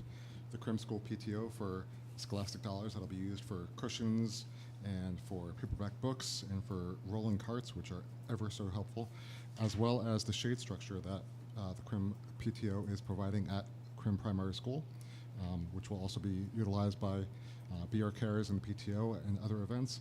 And finally, the Eisenhower PTO for their 6 outdoor umbrellas and umbrella stands. Thank you all. All these PTOs, our district would not run as well were it not for our PTOs, I think. Any other comments or questions? Seeing none, Mr. Lumsky, could you please call the roll? Mr. Lee, Yes. Ms. Lochran, Yes. Dr. Lee, Yes. Mr. Pepe, Yes. Mr. Walker, Yes on all, recuse myself on business 26-25. Mr. Singer. Yes, the motion passes. We're up to Special Services 2606 through Special Services 2608. So moved. Second. Any questions or comments? Seeing none. Mr. Lumsky. Mr. Lee, Yes. Ms. Lochran, Yes. Dr. Lee, Yes. Mr. Pepe, Yes. Mr. Walker, Yes. Mr. Singer. Yes, the motion passes. We're at other 2602 and other 2603.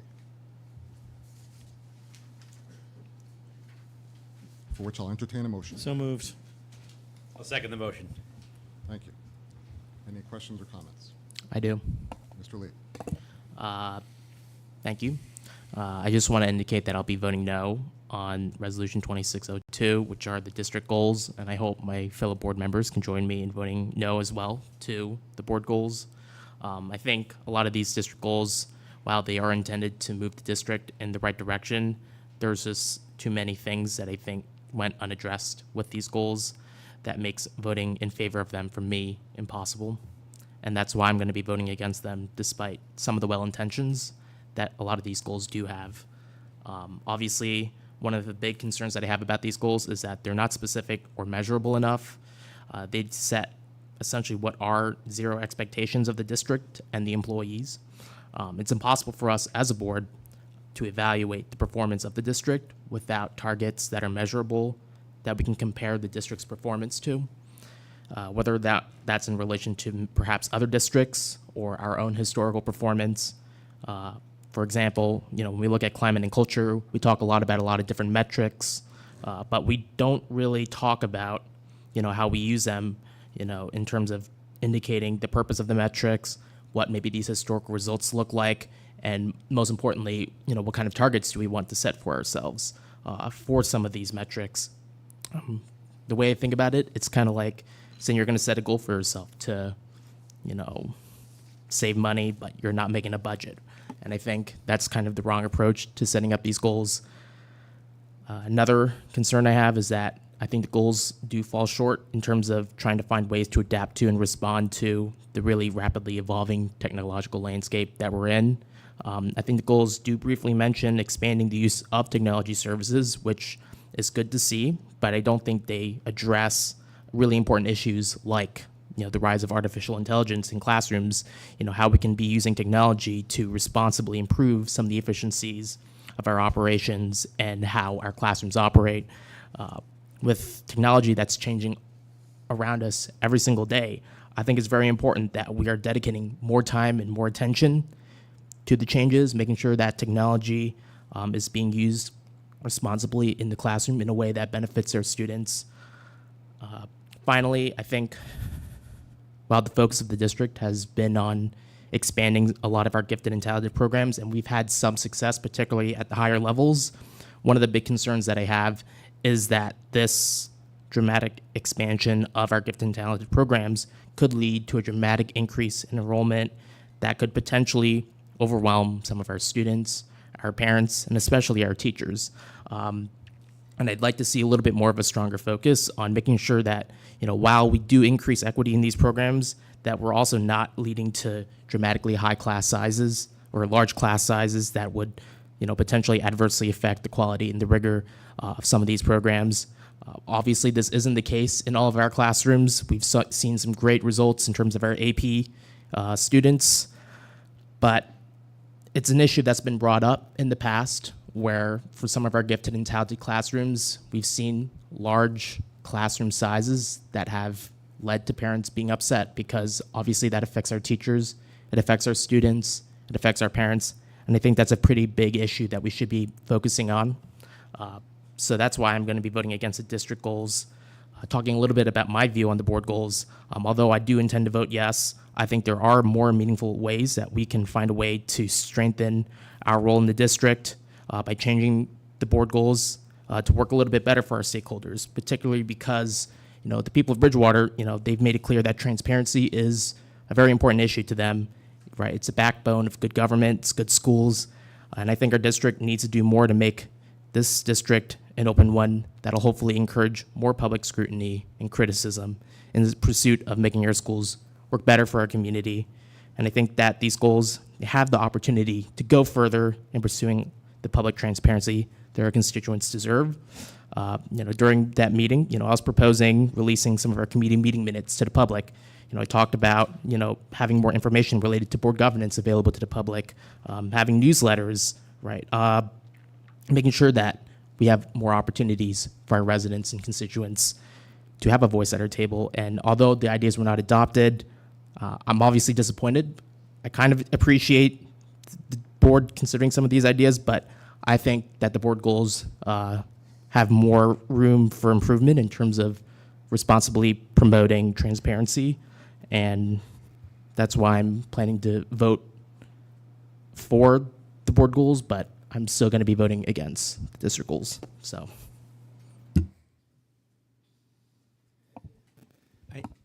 I don't want to get into a back and forth, but I do have to say this.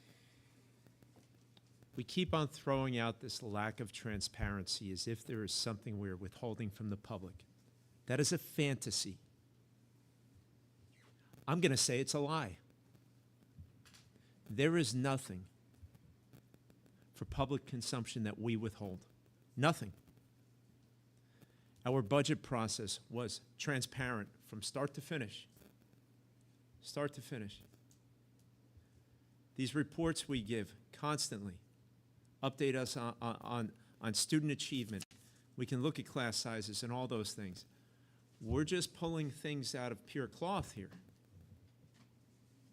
So I don't want to have a debate back and forth, but our administration and this board has been nothing short of transparent in every way, shape, or form when it comes to the business of the board and the business of the district.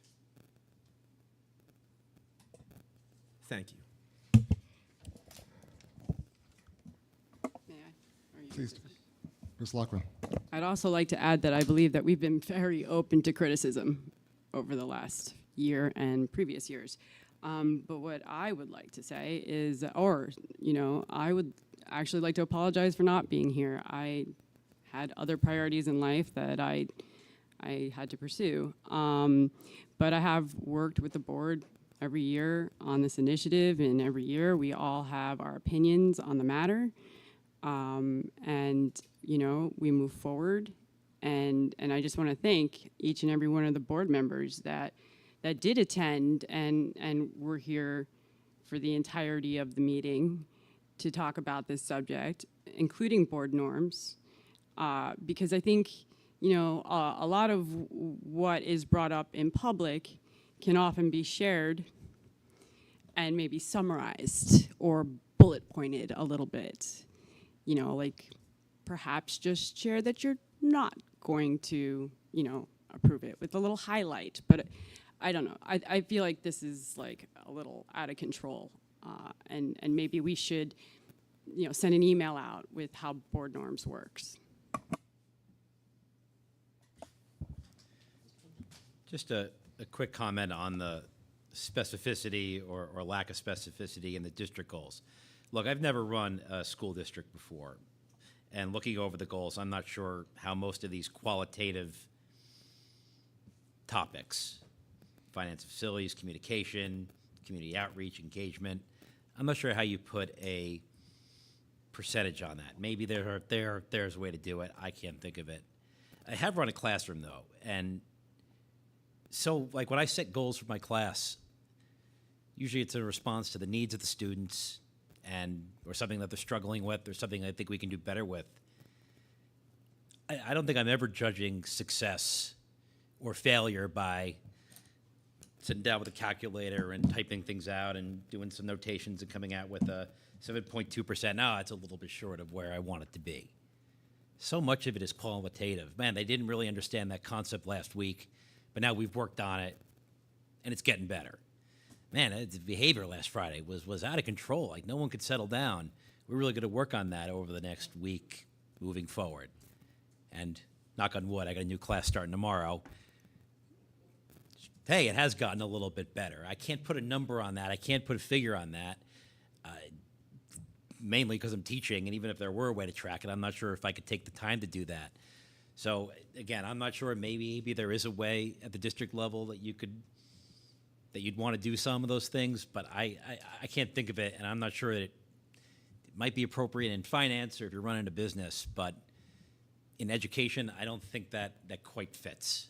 I think you just have to feel it, and I know that's a little bit difficult to not have that if you're looking for it, but Well, That's just my take on that. Thanks, Mike. And you know, any number you put on these, it's going to be arbitrary because you have a different cohort of kids coming up, right? We see where things are trending, and the idea that we're not looking to improve in places, right? You're right. We're looking for improvement in these metrics each year, but to say, oh, it's going to improve by 5%.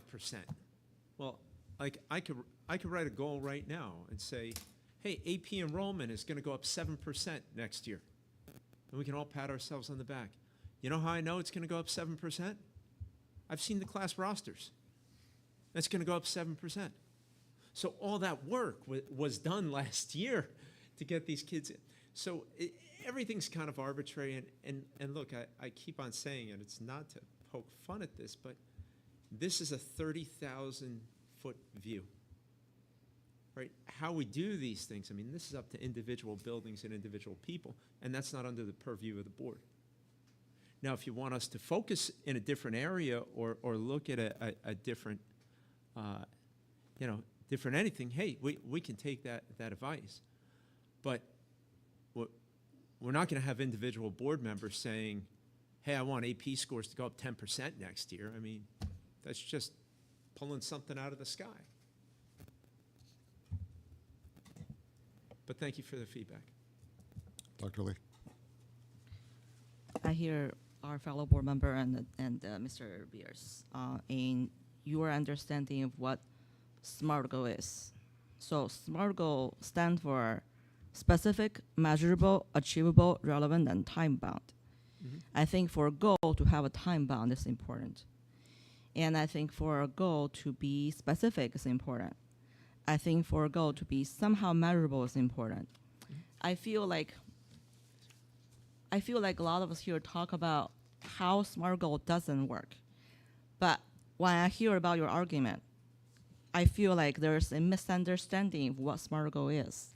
I feel probably, let me finish. I totally understand. Now, I just can't listen to this. I understand 100% what a SMART goal is. Measurable. And there are qualitative measurements. We just showed them to you. No. Okay. I'm sorry. But please don't insult my intelligence by saying I don't understand what a SMART goal is. That's offensive. Might I ask you, what does measurable mean to you then? Okay, hold on a second. We spent, what is in my estimate, way too much time at the last meeting having this conversation. We spent probably an hour. No, we spent 2 hours in the meeting, but we spent about an hour talking about SMART goals and measurable goals and how certain board members wanted to see goals set. But I need to remind people who might be disappointed that their specific goal didn't get through, or that the way that they want to measure a goal didn't get through, that each individual one of us is a singular board member, and we don't run the board. The board as a whole gets to vote. And last meeting, the board as a whole discussed this for an interminable amount of time and moved on in an agreement at that point. Maybe not 8-0, but as a majority of the board. So to rehash it at this point, when we've already had quite a lengthy discussion of this, specifically on SMART goals as well, I don't see how that serves a purpose. But that's just my opinion on that. Can I finish what I started that was cut off by Mr. Beers? Well, you did ask him a question. So. Go ahead. I feel like we probably should brush up on what SMART goal is. I think there's board training we can do about this. I feel there's a misunderstanding of what measurable means. It doesn't have to be a percentage number. A goal is a specific post. Having a direction without the post is, in my opinion, a direction, not a goal. I think that the goal document that we have in front of us, there's a difference between how the district goal is and how our board goal is. Our board goal is in the formality of a specific SMART goal. I do not see why our district goal cannot also be in that format. It helps. Why I'm advocating for this? Because it helps. It helps our organization efficiency. It helps us serve our students better. So that's why I'm advocating for it. I'm going to push back on that. I'm sorry. I apologize. I apologize. Are you done, Dr. Lee? Yes. Thank you. I'm sorry. Sorry, Dr. Lee. I think it could have the exact opposite effect. There's a lot going on in this district. There are classrooms that are still not open. There's construction that's happening. People are trying to set up classrooms that they're not even in yet, and we're going to put, I mean, our goals range across every aspect of this district. We're going to send out a memo tomorrow to every teacher and every staff member, a percentage number that they need to improve by, or their department or their area needs to improve by. I don't see how that helps. I think it's going to add stress at a time when a lot of things, first of all, I'm not sure any district does that anyway, so I'm not sure. I think it would be a little bit out of the blue. But even if they did, to start it now when we have grade shifting at the end of the year, new programs rolling out, construction going on everywhere, even if you did want to do that, I don't think this is the right time for it, even if there were a way to do that. Thanks. Can I immediately respond to that? You know, I saw tonight where we actually saw some of the measurables or the actions happening tonight, the increased dual enrollment. We went from 1 to 5 now in the past year or 2 years. I'm not sure. You guys can help me with that. We saw a graduation rate, which was the plan moving forward from 91 to 92 to 94 to 97. We've seen the HIB and the SSDS report being reduced over the years. There are lots of areas that, if you would actually, you pay attention to the reports and you go deep into it, you can see the items happening, and things happening. Do we need to put numbers to that? I don't know. But I can tell you, I would imagine the administration ask for improvement of the staff. And in those areas, but that's their job, not our job, to put those numbers on them. And I think they are constantly strategically looking at what's best for all kids. And we have moved this district, we've moved the meter in this district in the last 4 years quite a bit. So I'm very proud of where this district is, and I'm going to support the goals as they are. And there comes next is the action plans come out, right, Bob? Is that what next? You'll come here forward with action plans, which is the specificities. Thank you very much of it. I appreciate all the help there. Mike says it. Mike has a great voice, by the way. No, you had it right. But he says it so much better.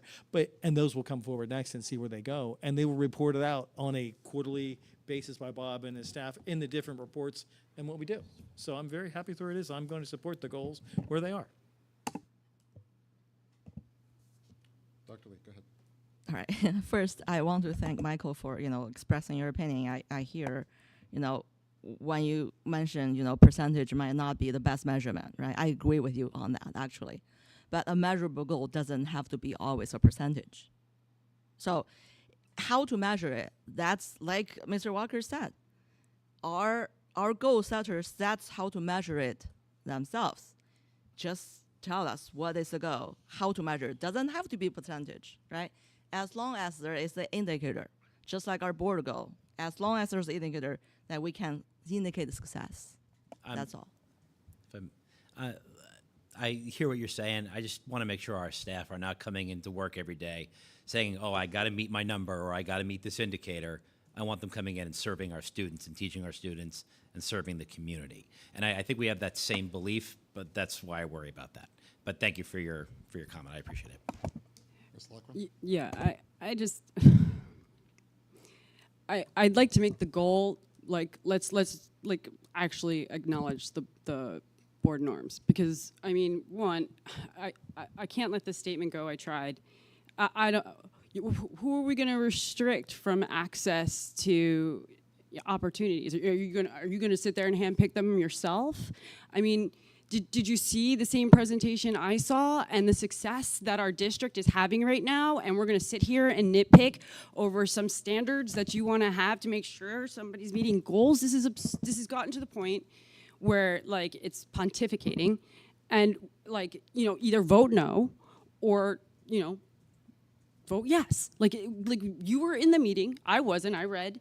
I heard from administration. I've seen the presentations. I'm pretty sure that we, at least most of us on the board, can feel confident that administration knows what they're doing when they set their goals. So I would like to move on. Because it's actually, there's some things that were said that were actually insulting to the district and to teachers. And yeah, I'd like to move on. Go ahead, Dr. Lee. I think it is important to understand that this board is here to support the teachers, appreciate their hard work, and to make sure from procedure and policy standpoint that they're well supported and well on track. I don't think there's any negativity coming from this board. So that's why not only are we voting, we're also giving our reasons to vote certain ways so that there's no misunderstanding of any negativity that was mentioned. I think that given the reason that was provided, everyone here strives to provide an environment where our staff is supported, where our teachers are supported, where our students are best served. That the intention needs to be recognized. Well, I was just going to quickly comment on the transparency comment, but Mr. Lee is not here to hear it at this point, but we're going to comment on it anyhow. One of the things that was discussed at the last meeting was making the minutes available to the public. I want to make it clear, the minutes are available to the public because we read the minutes aloud at this meeting.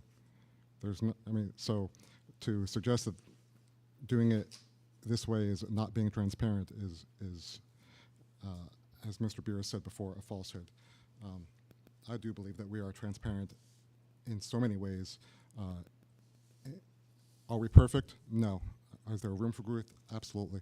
But we've done everything that we can to be as transparent as we can, including discussing budgeting 3 to 4 months before the budget was even put together this year, letting the public know what the budgeting problems were early, letting the public know what referendum projects are being done, and we report on that monthly. So I just wanted to note on that. If there's nothing else, Mr. Lumsky, please call the roll. Can I make another comment? I just, go ahead, Dr. Lee. All right. Thank you for the opportunity to speak again. I would like to use this opportunity to explain why I'm voting, how I'm going to vote. I think that we have a district goal that's good direction that I do support. I would like to see it serve our district better by being more specific, measurable, so that we can hold ourselves accountable on how we do. That's the reason I'm going to vote a no. Not that I disagree with the direction we're going, but rather I would like us to do it better and being able to deliver the best we can and hold ourselves accountable. Thank you. Mr. Lumsky, could you please call the roll? Mr. Lee. No on 2602, yes on 2603. Ms. Lochran. Thank you again for all the work that you did on this, and yes. Dr. Lee. No to 2602, yes to 2603. Mr. Pepe. Yes. Mr. Walker. Yes. Mr. Singer. Yes, and I'm correct that a simple majority on Correct. these passes. So the motion passes. We're up to policy 2601 through policy 2603. So moved. I'll second the motion. Are there any questions or comments? Go ahead, Mr. Lee. Your microphone. Thank you, Mike. No problem.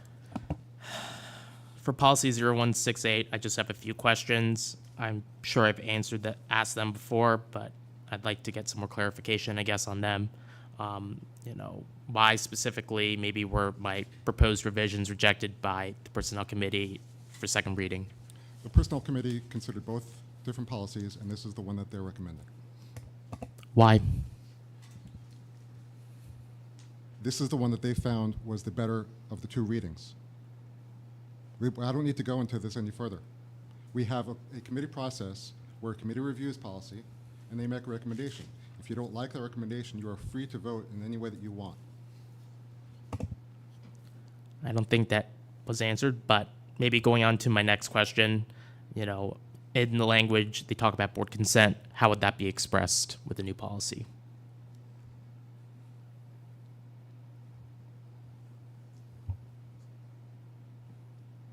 Is no one answering my question? If you'll give me a second to actually bring it up, I'll be happy to do that.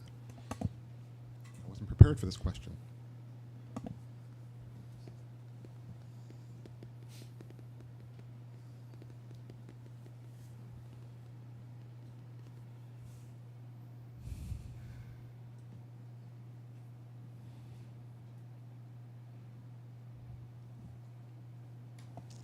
You mean the bottom of the first page?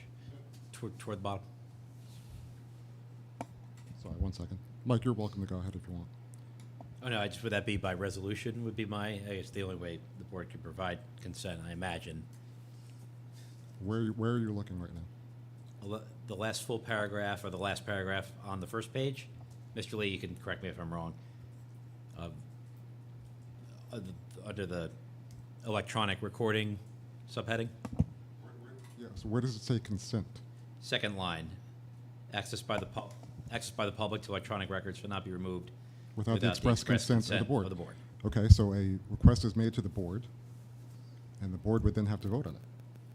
So would it be in the form of a resolution? It would be on a board vote. It would be a resolution made by the superintendent to remove it at that time, but that's subject to the next line, which is that it may be removed after 5 years upon notice to the board. So So that's without consent. got it. I guess that's a follow-up on that. With the new policy, the superintendent, can he basically give us 1 month notice and as he wishes, remove anything that's older than 5 years under the policy without a resolution? That is how that reads. And then I guess after 10 years, he doesn't have to notify us. He can just remove it. Is that correct? He or she? That is correct. That is how that reads. So my question at the end of the day is, why can't we just keep all of our records public without these arbitrary timelines? As long as we have the controls in place to make sure that if we need to, we can remove them, it feels unnecessary that we're setting these timelines.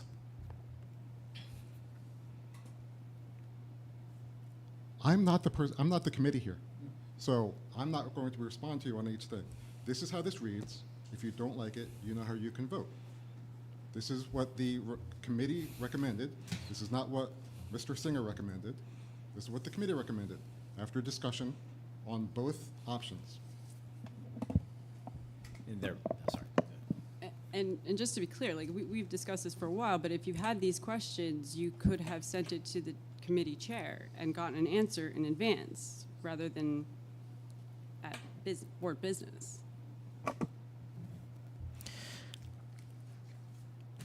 I would like to say I'm disappointed by the decision of the committee. And as a result, I would like to make a motion to amend the policy resolution to my version to state that to remove the language that says, except as set forth by this policy, electronic recordings older than 5 years may be removed from publicly available district sources, subject to 1 month notice to the board, to the extent such records are otherwise archived and retained by the district for a period of 10 years. I don't think the language is necessary, and I think that it doesn't go far enough in terms of protecting the public records. And I would like a second if anyone would be honored to do so. Can you read it again? I move to amend the motion on Policy Resolution 2601 by stripping away and removing the following language from the proposed policy change, except as set forth by this policy, electronic recordings older than 5 years may be removed from publicly available district sources, subject to 1 month notice to the board, to the extent such records are otherwise archived and retained by the district for a period of 10 years. Second. Do we need any comment on this, as Mr. Lee has already made his part clear? Dr. Lee. I'll make a comment. I'll explain why I seconded it, because I think that I'm in this committee discussing this. I have raised the question about the specificity of how notification is done.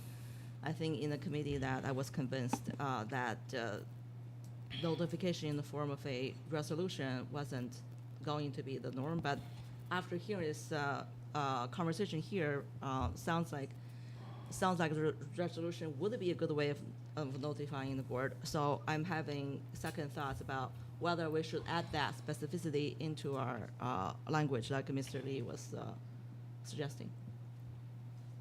And I would like also this whole board to have opportunity to express their opinion by second this motion, so that we can all discuss and vote on it, whether you like this version or not. Any other comments? Seeing none, Mr. Lumsky, could you please call the roll on the motion to amend policy policy 2601 with regard to policy 0168? Mr. Lee, Yes. Ms. Lockwood, No. Dr. Lee, Yes. Mr. Pepe, No. Mr. Walker, No. Mr. Singer. No, the motion does not succeed. Point of information. Yes, Dr. Lee? So we're now going to vote for this policy without amendment, right? That's correct. Okay. Are there any other policies that anyone wants to comment on? Yes, I have some more. Policy 0174, legal services. I do think there are some more opportunities to strengthen transparency and especially the scrutiny of our district's operations, especially when it deals with things like procuring legal services from our board attorney, who at the end of the day represents the board. And I think it does make sense that the board should have a say in scrutinizing some of our legal bills, understanding whether or not we do or don't need certain legal services from the attorney. And that's why I'm also going to be proposing amendments to this policy revision, which I think will help support these goals. So I'd like to make a motion to amend the policy to include some of the following language in, 173. in accordance with the Open Public Meetings Sorry, Act, not 173, NJSA 10-4-7, the board must adopt a resolution permitting any expenditure of funds for litigation which is not covered by the district's insurance policies, and another section that states that legal bills shall be submitted to the district monthly. Such bills will be presented to the board at the next board meeting for review and approval before a warrant is drawn for such services. Did you send this? Wait, there's a motion on the table. Is there a second? Can you read it again? I want to understand what you're trying Of to course, it's a motion to amend the existing legal services policy 0174 in accordance with the Open Public Meetings Act, NJSA 10-4-7. The board must adopt a resolution permitting any expenditure of funds for litigation which is not covered by the district's insurance policies. And then the second section would be legal bills shall be submitted to the district monthly. Such bills will be presented to the board at the next board meeting for review and approval before a warrant is drawn for such services.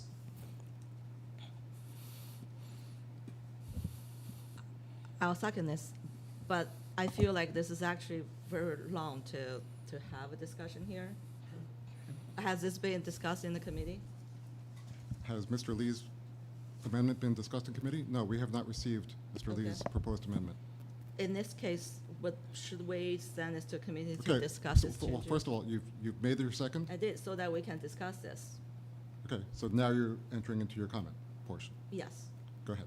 And then I mentioned why I seconded so that we can have this discussion, but sounds like we didn't have a chance to deliberate it in the committee yet. Maybe we should to discuss this amendment in the committee. I can amend my original motion to send it to Do committee. you already have a motion and a second? Are you going to withdraw your motion? I can make a motion to send it to committee. No, you can't, because we have a motion on the table right now. Yeah. Well, I can amend my original motion. Your original motion was to amend the policy. Well, since we're discussing You this have amendment, to Yeah, no, we're I'd discussing like this to amendment. discuss Can I Okay. speak? Since we're discussing the amendment? Are you going to withdraw it or no? I think it's fair. I I think you can address that. It's a yes or no question. Okay. I will withdraw that, and I will send that language to committee for consideration for a second reading. You can send the language to committee, Okay. but we will continue to vote on this as first reading. Okay.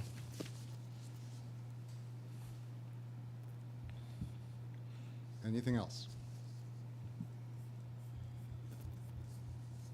So just to be clear, there is no motion to amend. We are simply voting on policy 2601 through policy 2603 as written on all policy changes.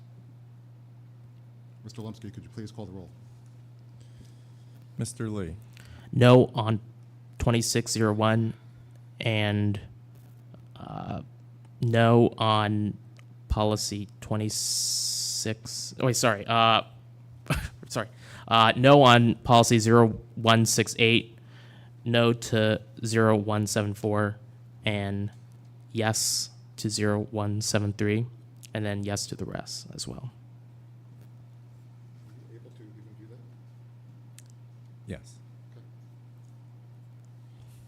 Ms. Loughran, Yes. Dr. Lee, I'm voting yes with understanding before the second reading that some discussion and amendment will happen in the committee. Yes.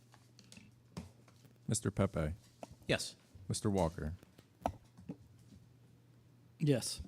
Mr. Singer, Yes, the motion passes. We're up to old business. Is there any old business? Please pass these to Mr. Walker and to Mr. Pepe. I have old business. Please pass these to. So this past weekend, Sorry, could you please pass those down? That'll be for old Oh, business thank as you. well. Yeah, great. So this past weekend, I was driving by the football field, and I saw the field hockey team out there doing a car wash, which was really exciting, and not just because they're doing a great job washing cars, but it's just exciting to see the facilities going through this transformation. That we're starting to see like life kind of pick up back in the area, and that the district supports the goals of these girls being out there, and also the cheer team was out there, and I just wanted to acknowledge that it's really coming along. It's really great to see, which sort of leads me into the second thing I wanted to let the board know about. So on July 19th, the class of 1995, we gathered for our 30-year reunion, which, if you haven't done it yet, is definitely an experience. But what I was kind of excited to talk about was that I've already mentioned it a million times, but our class was the first freshman class at this like newly merged school, and we were rivals. And in the beginning, there was like a discontent within the community, and people arguing over the necessity to combine schools. And there's an article out there that I had shared with administration. It really took a tremendous amount of effort by administration and the two student councils at each high school. And even when we started our first year, we had two class presidents because we had just that strong of a leadership. And I bring this up because we're going through this transition and this transformation in our district 30 years later, which I think is remarkable, and it took work and discussion and maybe some disagreements along the way. But I just think the changes that we have made and what we're continuing to do is just going to affect generations to come. And clearly, we're already seeing that demonstrated in what we had seen in the earlier presentation. So I just wanted to take that moment to share that school spirit, and also to let you know that there will be a small group of class of 95ers at the first football game this Friday. Yay. Is there any other old business before we get to the board norms? So, at our last meeting, the board reviewed the board norms, made some changes. I would ask that board members review them, and then I would like to have one singular one executed. So I don't care where we start from, but we need to, what's that, Mike? No, Okay. No, that's it. I mean, unless anyone has anything that needs to be added to this, but the board did discuss this already and did review this already. And I did send this out to the board last week asking for any comments, and I got none in response. So unless there's any reason, if there's any concerns, I would appreciate it if you could all execute a copy of this, and then we'll compile it together and then send out the executed copy. I will go ahead and read the board norms as discussed by the board, so that because it's not a resolution, this is simply for how the board believes that the board should act. And so at all times, we need to be respectful and don't interrupt a speaker. It's something that I struggle with, and I think that we're all trying to do better with it, and I will try to keep people doing that as well. We need to keep confidential items and information confidential. We need to not disparage anyone affiliated with our school. We need to follow the chain of command as set forth in our policy. We need to respect the consensus of the board and move on. There will be no surprises. Celebrate our students and staff, and keep students the focus of all board actions. Those are things that we will do at all times.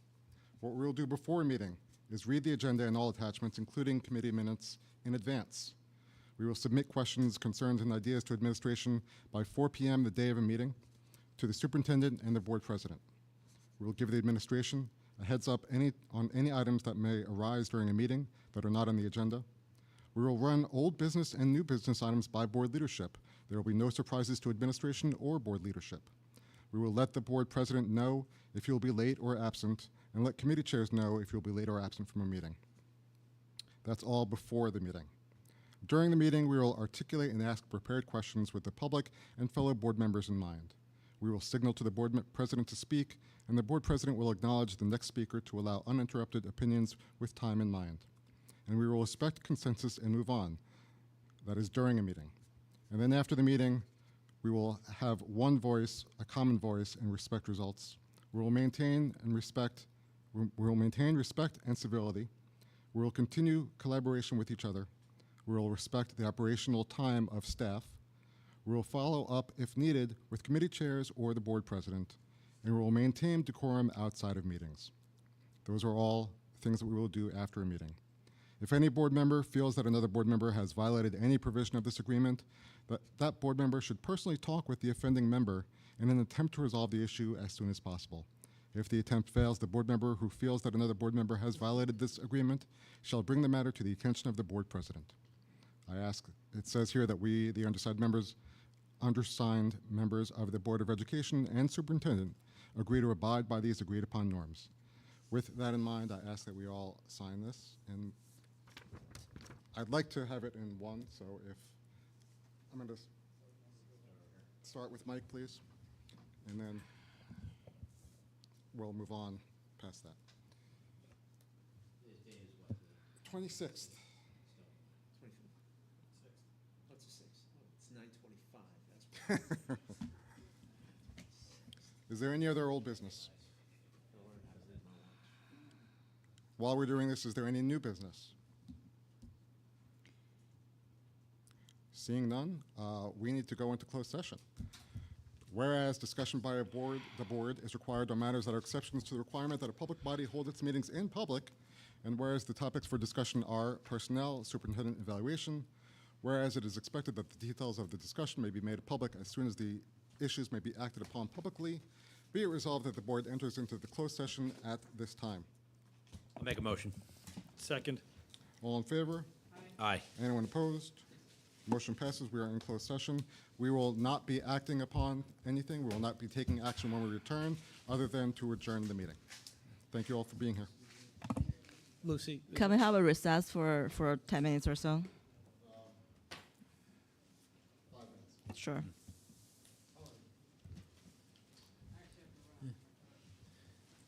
Lucy, I'm not sure. Was your name spelled incorrectly on this? I might have missed. I just wanted to give you a heads up in case you looked at it quick. Oh, yeah.